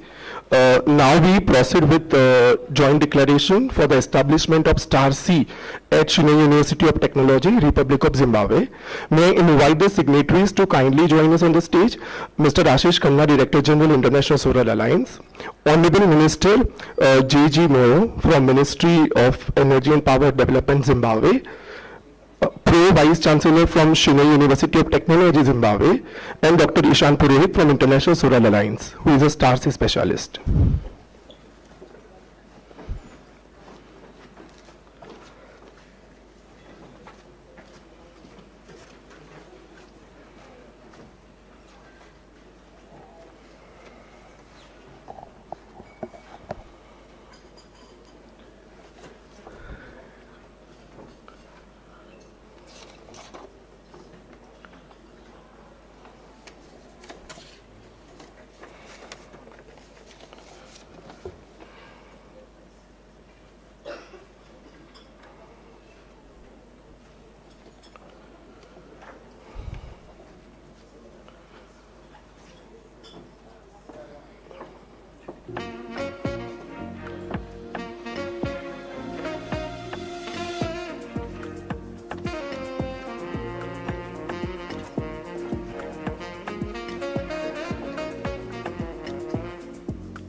Thank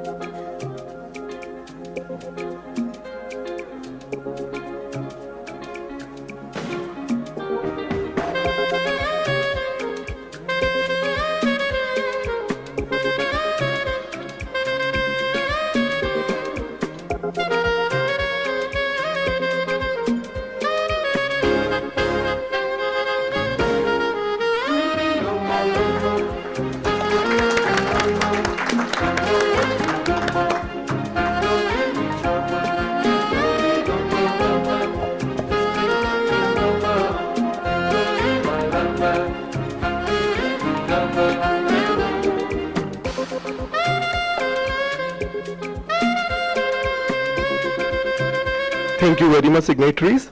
Now we will start the presentations and panel discussion. This session will look at how we can move from individual training program towards a sustainable ecosystem of skills, institutions, partnerships, and continuous learning. To take us through overall perspective of IS's integrated capacity building initiative, may I kindly request Dr. Ishan Purohit, Program Specialist Star C at International Solar Alliance, who leads IS's work on strengthening Star C capacity building initiatives, and I request the backend team to showcase the presentation.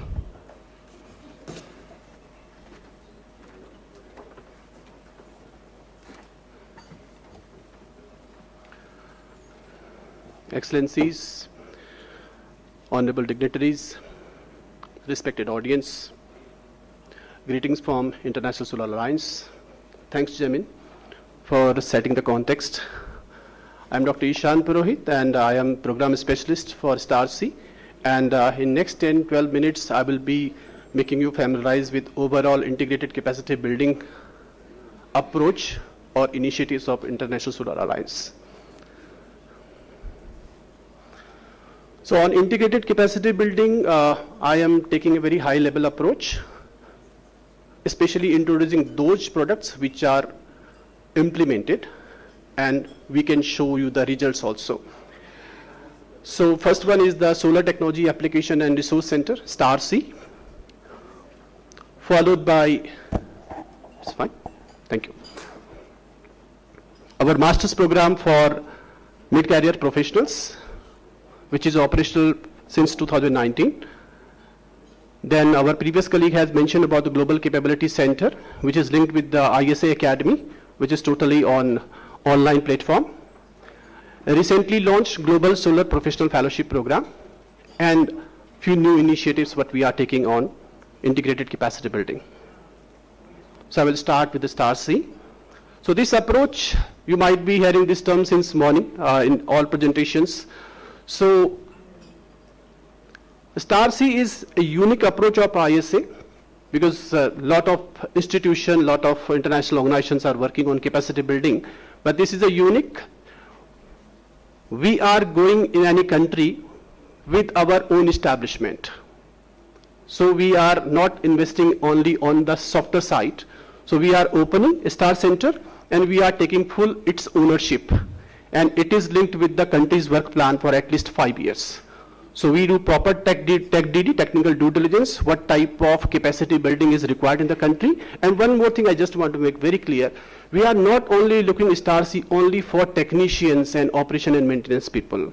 Obviously those are priority because industry need those people, but we are very open on the specific courses. If some country asks us, okay, we need some specific training programs that might be on regulation or might be grid integration or battery storage or anything, we are very much open on this one. So our work plan actually have this flexibility. So Star C is basically the country specific center of excellence, and it has its 4 key dimensions, we'll say. We start with capacity building, and all stages of capacity building, sometimes certification as well, followed by testing and certification. And quality control is a big issue. In fact, we have a session tomorrow on the harmonization of standards. So quality aspects are a big challenge in especially African, or I will say the developing countries. So Star C is willing to take role of this one, how to address these challenges. Then we will be focusing on incubation and entrepreneurship, and finally with the knowledge management. So these are the 4 key dimensions of Star C. And this program we have started 3 years back, and we are having more than 2004, and that people trained through these initiatives in various countries. I will show the portfolio as well. So, as I mentioned, trainings are mainly hands-on. This is not theoretical. That's why the proper lab is established. So we usually provide all sort of equipments, including automatic weather stations. So I know that ground measurement, solar radiation or temperature or those type of profiles which are required for solar energy project development, this is not available in most of the country. So we do that. So our laboratories will be having all sort of international appliances, and accordingly we provide trainings. Second is basically the certification for standards, because quality control, as I mentioned, is a big issue. It should not be the dump yard for low category or low quality materials. Then strengthening local skills in terms of entrepreneurship or incubation. So like Solar X Challenge is one of the important initiative for ISA. And then knowledge management. So this is our portfolio. Left side we have, I'm just showing you the type of donors which are basically taking this program. And we are having 14 operational centers till now. Out of 14, 9 are in Africa. And then 3 centers are very advanced stage of commissioning. So like just we have signed the joint declaration. So Fiji, Papua New Guinea and Zimbabwe, we are targeting by end of this year, centers will be operationalized. And parallelly, we are working on 3 centers more, Sri Lanka, Mauritius and OECS. So the process will be started. And we have received from more than 35 countries. So accordingly, with line with the CPS, we are prioritizing the country and we are opening this one. But one approach we have recently adopted, the regionalization, because it should not like that we are opening the center and after few years, once ISI is not there or budgetary support is not there, center is not functional. So that's why that approach has been worked out. But there are some numbers I can show you. In fact, within this year, we have conducted more than 100 training programs across our 14 star centers. And we are projecting that by 2030, when we will be doing the trainings every year, more than 5,000 people will be trained through these star centers. So our target is basically opening 30 sustainable energy star seed centers by 2030. And I'm using a term here, sustainable. So sustainability is a big priority here, and we have already worked on this one. So we have been doing analysis. The way our model is that we do implementation of a facility, star center, and then we provide support funds to the country to conduct the training programs, and we supervise that. And what we have experienced that most of our expenses are going behind hiring the technical consulting firms who go there for the capacity building and training, because the skill set is a big challenge. So in order to address that, we have started a program which is funded by EU, and our implementation partner is UNIDO, and we are doing institutional partnership. So we have started with 10 countries a program called Train of Trainers. It's a TOT. This is 1-year PG diploma program. So from each center, we are inviting one person in India, and he will be doing a PG diploma at IIT Delhi, and 1 month he will be with INES France. So entire structuring of the course is basically the person will be, once he is back, he will be a full-time trainer in that particular center. All our star Cs are with the public sector universities. So these are basically government officials who will be coming. Our first TOT batch is starting from 1st of September. So this is a partnership with INES, IIT Delhi, National Institute of Solar Energy, and this is IEC accredited lab, and then UNIDO. And for this, we have signed, this program has been announced in France in month of June, where there was Bharat Innovate Summit and IIT Delhi and ISA has made joint declaration for this one. So you might have, you can see that in first batch, I think around 7 candidates are from African countries only. So out of 10, 7 centers are there part of this one. Second part, we are doing sustainability through train of coordinators. Again, from these 10 centers, we will be inviting their coordinators in India, and we are having partnership with National Institute of Solar Energy. So they will be getting training on sustainability, leadership, and those aspects. Our second program is basically global fellowship, and I will encourage all of countries to participate on this one. This is an initiative we have taken in 2019. We sponsor around 20 to 25 seats for master's program at IIT Delhi. And lot of, especially the penetration, I will see most of the people get benefited from Africa. And this new batch is starting in month of August only. So you can see around 50, 60%, 70% participation is from African countries. This. Our third program is basically ISA Academy. And our DG has also mentioned that the content, the specific content, the world of AI, it is not possible that every country will be all time having on-site training. So what we are planning to do that, we are developing a platform where all modules, all training, all courses will be kept in audio, video, and theoretical mode. So in our assembly, which is scheduled in first week of November, we are launching our ISA Academy with 50 to 60 number of modules, which will be extended to more than 500 modules by next year of time. So in any country, whatever requirement is there, whether it is solar thermal, whether it is solar PV, whether it is integrated aspects, whether it is grid-related aspect or storage-related aspects, everything will be covered in that one. And this will be a virtual platform where all star centers, in fact, all CPS, CPF countries will be connected. So this is our ISA Academy. And our Global Solar Professional Fellowship Program, first batch has been on board this year only. So again, around 40% participation from African countries. And surprisingly, most of the African countries fellows are who did their masters from IIT Delhi. So we are not leaving people just at getting trained as a technician or operation and maintenance engineer. They are mid-career professionals, tomorrow's decision makers, and they are also inclined towards research. So we are motivating them towards research and development as well. And then new initiatives and partnership with the institutions, these are some unique things. We have recently launched our e-expert knowledge series. All time country may not require hardcore technical things. Somebody may be having requirement of power markets or some specific topics. So we have started expert knowledge series, which is totally online. We are exploring new master's program with IIT Delhi on policy and planning. So I think by next year we will be starting this.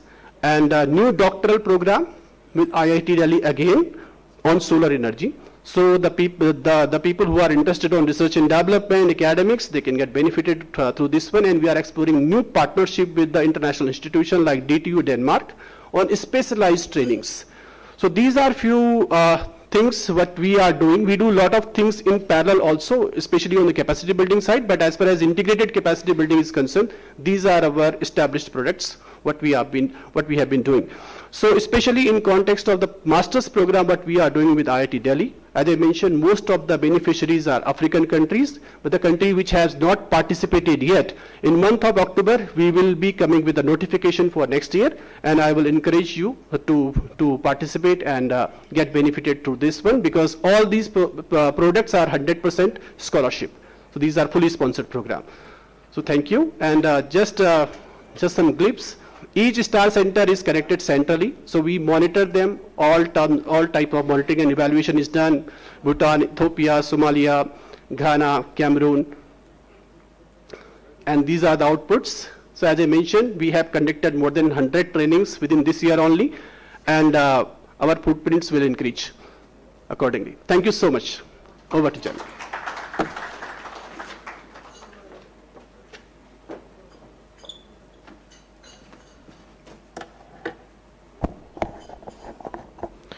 Thank you very much, Dr. Ishan, for such an informative presentation.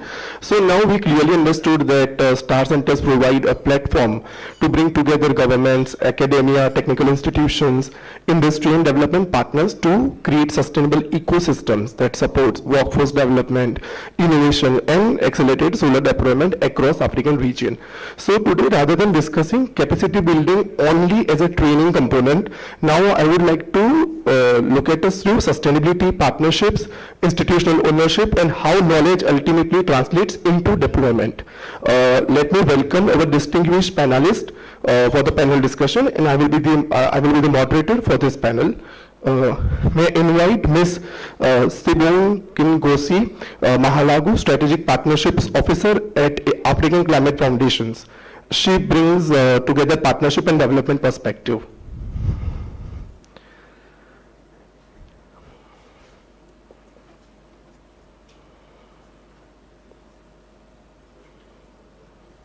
Now I invite Mr. Shido Hermes Chihogo, Executive Dean at Chennai University of Technology, Zimbabwe.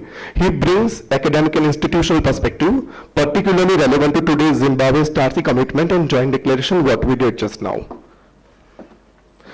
Now I invite Mr. Noah, who is ISA Country Program Officer at Ministry of Energy and Mineral Development at Uganda. He brings national implementation perspective. Now I would like to invite Mr. Thomas Natarajan from Village Empowerment INC, India. He brings experience from the community and last mile energy perspective. Thank you all of you for joining us. So, I request panel members to have a seat.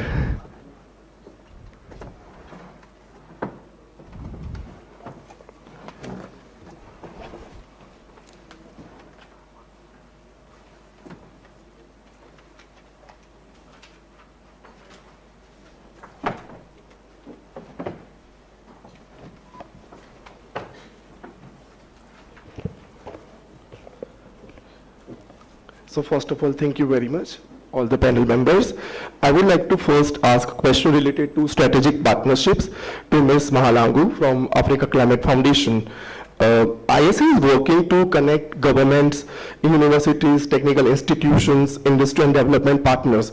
From your experience, ma'am, what makes a partnership genuinely sustainable and capable of creating long-term local ownership rather than simply delivering just another project?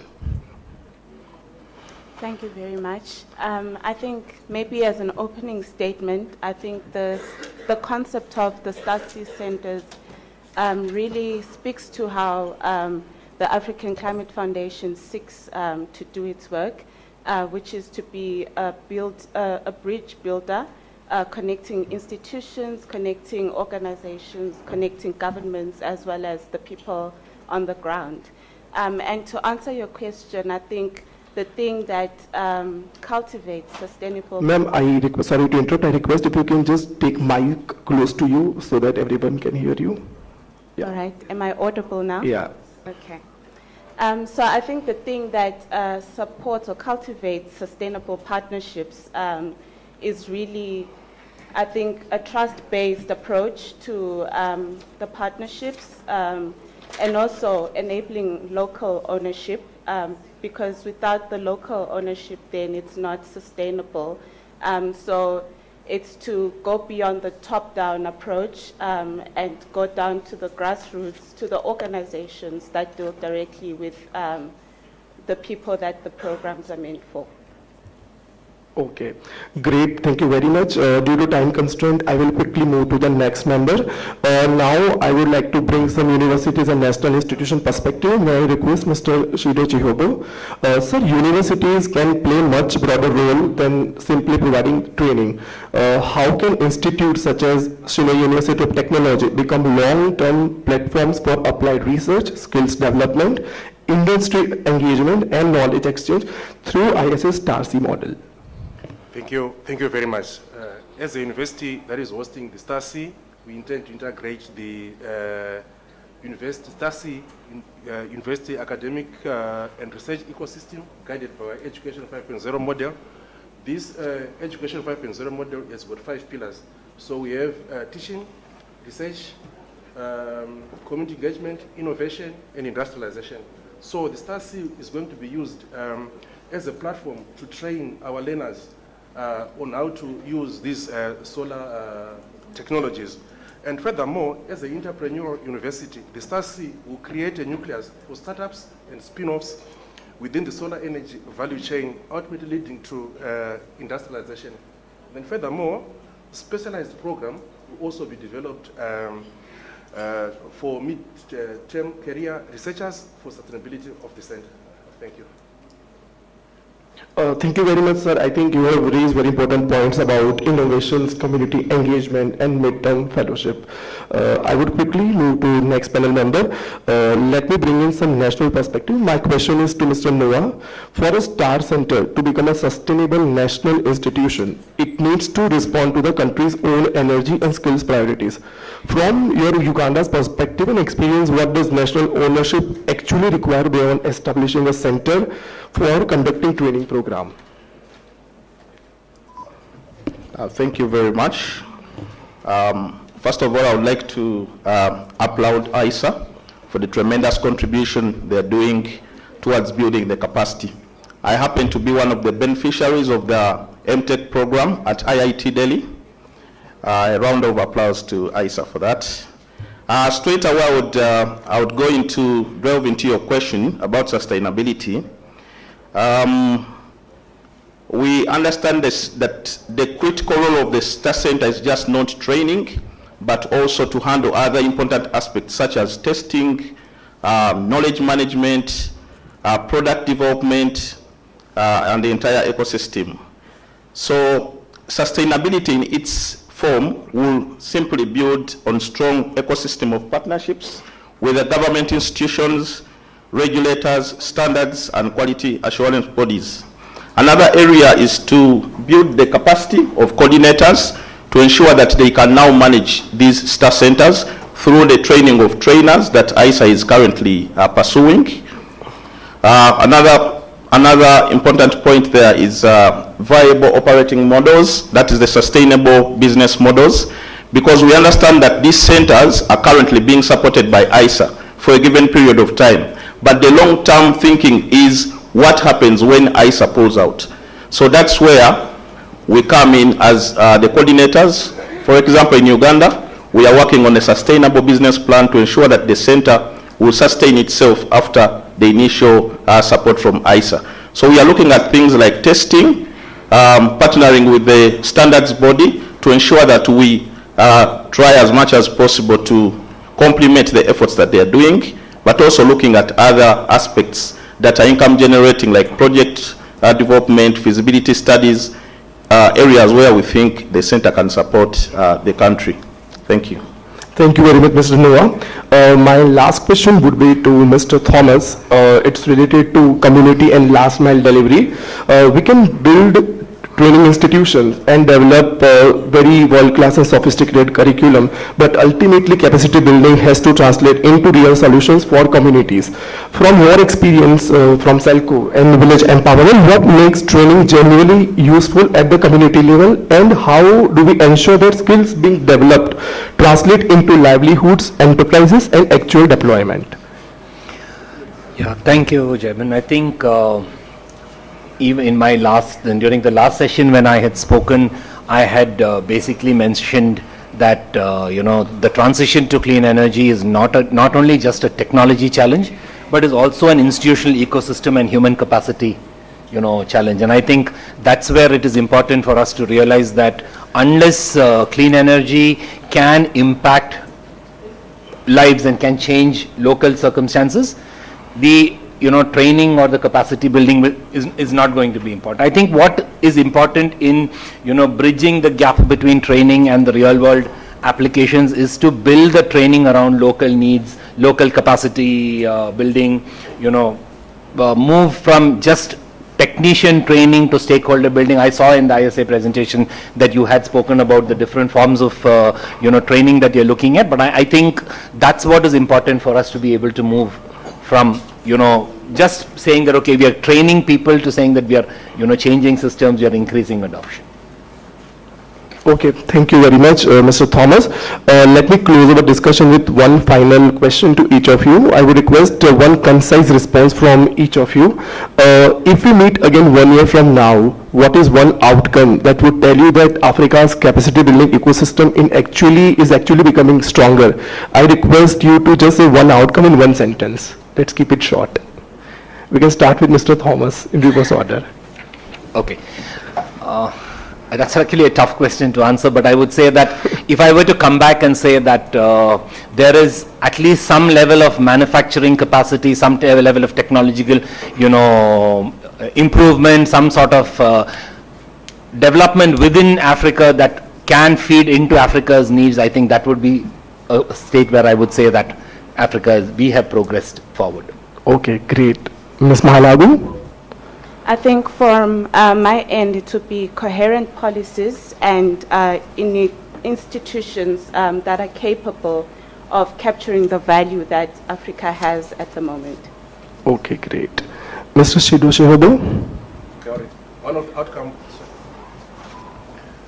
one important outcome is increased industry-sponsored research and training. Okay, great. Mr. Noah? From my side, stronger partnerships with other key institutions in the country so that we just don't take them as training centers, but rather centers that continuously respond to the needs of the country. Thank you. Okay, great. I think we will keep it very short. I think this discussion has been very engaging. I would not summarize the outcomes and remarks by each of you. Thank you very much again to all our panel members. I think today's discussion has moved us beyond the idea that capacity building is simply about training more people. It's about creating institutions that can train, retain knowledge, build partnerships, respond to market needs, and continuously develop new capabilities. I request you to remain seated. We will just now go to closing remarks.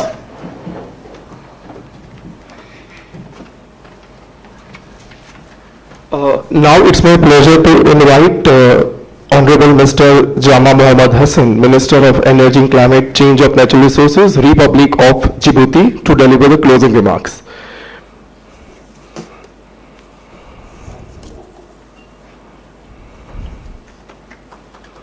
Honorable Minister, over to you.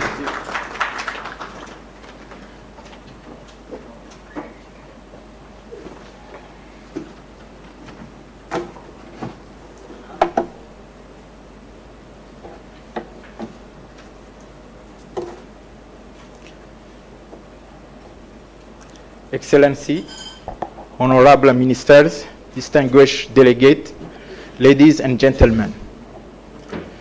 As we come to close this session, I would like to thank the International Solar Alliance, our panelists, and all our partners for the very thoughtful discussion. I believe that one message has emerged particularly strong today.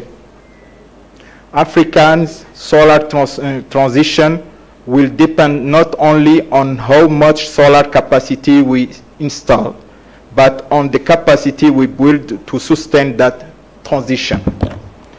And there is an important discussion here. If we train a group of people for a particular project, we have developed skills.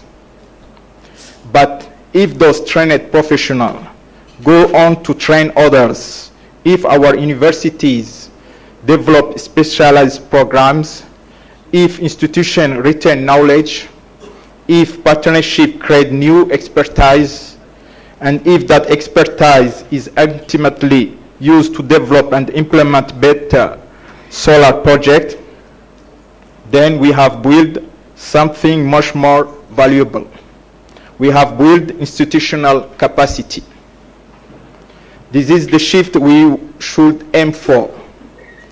Our capacity building system therefore need to be designed for continuous learning, not on-time training.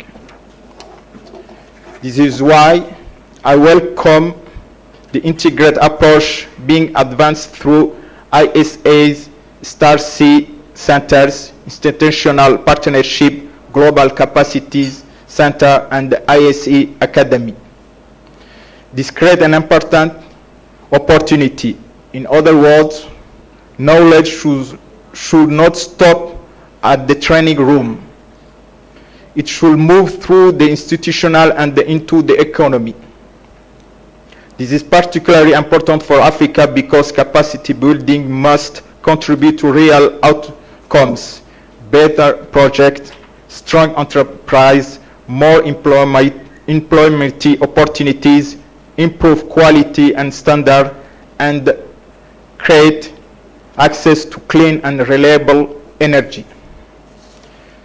The estimated potential for millions of solar jobs across Africa is a reminder that it is not only an energy challenge. It is also an opportunity for skills, employment, entrepreneurship, and economic development. But to capture that opportunity, we need to ensure that our training institutions remain connected to the market. Curricula must respond to industry needs.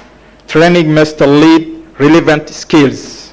Institutions must have sustainable operating models. And the partnership must result of genuine knowledge transfer and the local ownership. That is why today's discussion have been important. We have heard different perspectives on partnership, institutional development, financing, academia, and the last miles delivery. There is not separate issues. There are different parts of the same capacity building challenge, and we now have an opportunity to translate this discussion into a concrete commitment. The signing of the joint declaration of the establishment of a Starter C of Shino University of Technology here in Zimbabwe is particularly significant. It demonstrates national commitment and ownership toward building sustainable capacity building infrastructure and advancing the country's clean energy transition. This is the kind of action we need to see more of across the continent. Strong national institution connected to regional network linked to global expertise, and ultimately serving the people, business, and the communities that will drive Africa's energy transition. Let me therefore congratulate the government of Zimbabwe, Shino University of Technology, the International Solar Alliance, and all partners involved in this important initiative. As we move forward, I hope that we will measure our success not simply by the number of people trained or center established, but by a more fundamental question. Are our institutions becoming strong and more capable of delivering Africans' energy transmission themselves? If the answer is yes, then we are building something that can last. Let us ensure that Africa's solar future is powered not only by the sun, but by African knowledge, African institutions, and African talent. Thank you.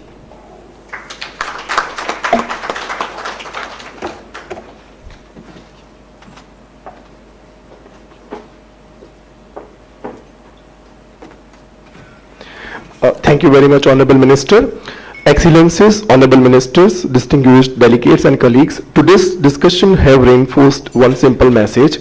Africa's solar transition needs not only technology and investment, but it also needs people, institutions, knowledge, and partnerships. Thank you for your participation, and I wish you productive continuation to the regional committee meeting. And I request now Dr. Ishan to come on the stage and we can have a group photograph. Then we'll close the session.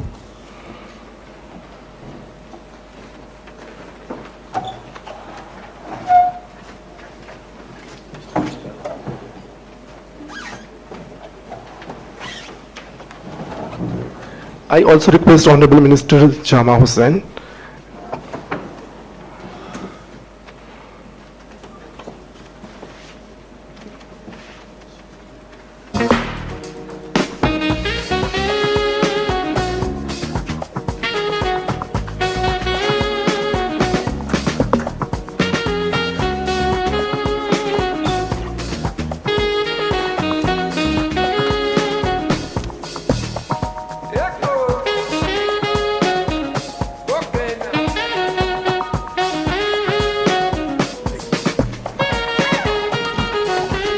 Excellencies, ladies and gentlemen, with that we come to the end of day one of the 8th meeting of the ISA Regional Committee for the Africa region.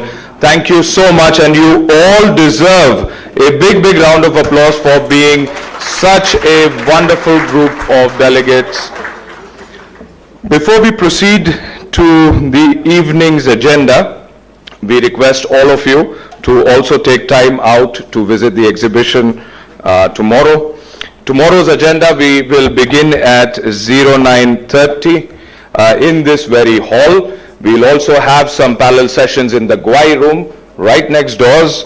The agenda is circulated for your kind perusal, and you may select the sessions that you would like to participate in. We are also truly honored that we look forward to receiving Her Excellency, the First Lady of the Republic of Zimbabwe, and we stand in earnest anticipation. Therefore, we request all of you to make sure that you are attending the closing ceremony anticipated at 12:45 hours. We request all of you to be seated in this hall by 12:15 and ensure that you are attending all the sessions so that we can smoothly transition to receive and anticipate the arrival of Her Excellency the First Lady for the closing ceremony tomorrow.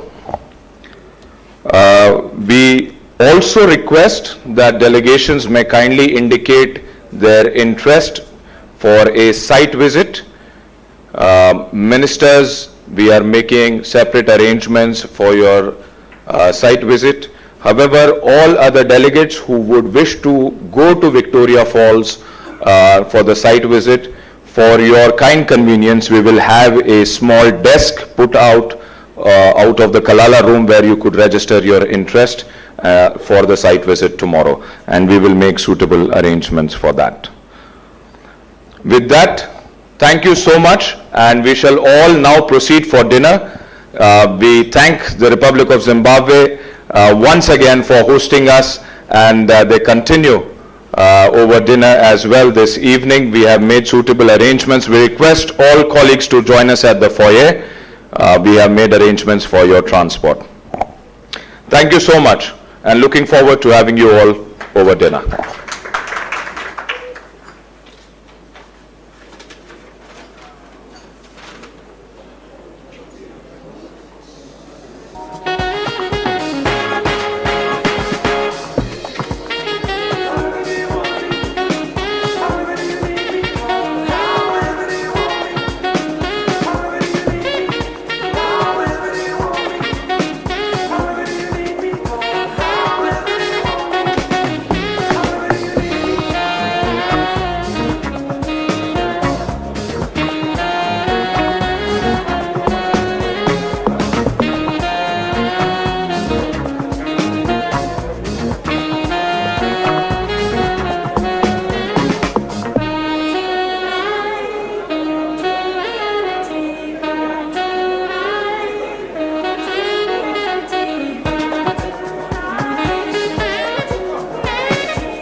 Colleagues, we kindly request you to exit the hall. The hall is currently being overtaken by security agencies in preparation for tomorrow's program. We kindly request your kind cooperation. We request you to assemble at the foyer so that we can proceed to dinner immediately. There are suitable transport arrangements that have been made.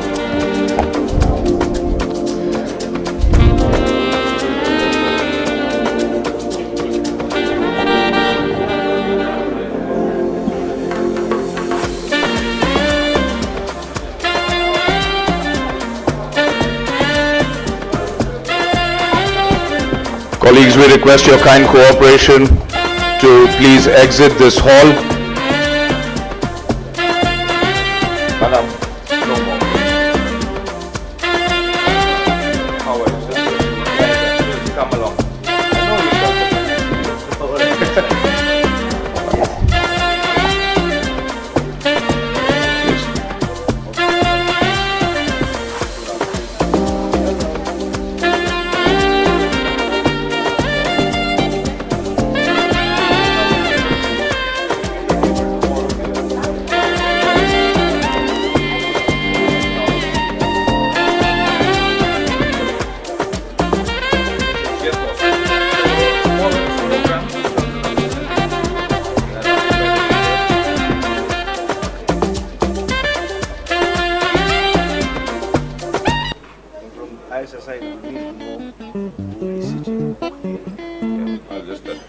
Hello. Sure. Yes. Sekuru musuda gore. Pachiweshe. Kuruwe muri kwere. Kanzera chikunza. Mauchi. Mamuga sei. Masura sei manjarweni. So. Check.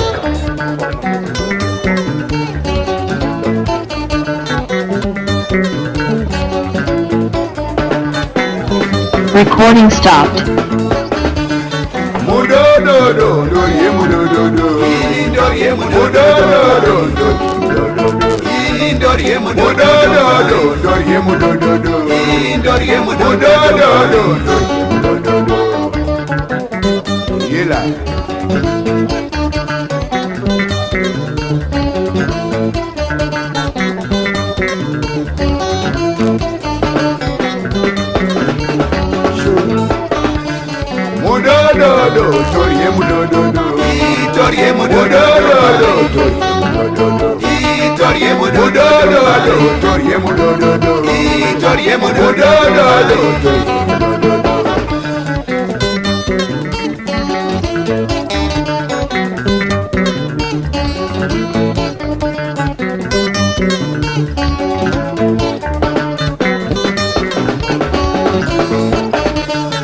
Umushamedu toriye mudododo. Isu toriye mudododo. Umushamedu toriye mudododo. Isu toriye mudododo. Odekamedu toriye mudododo. Isu toriye mudododo. Odekamedu toriye mudododo.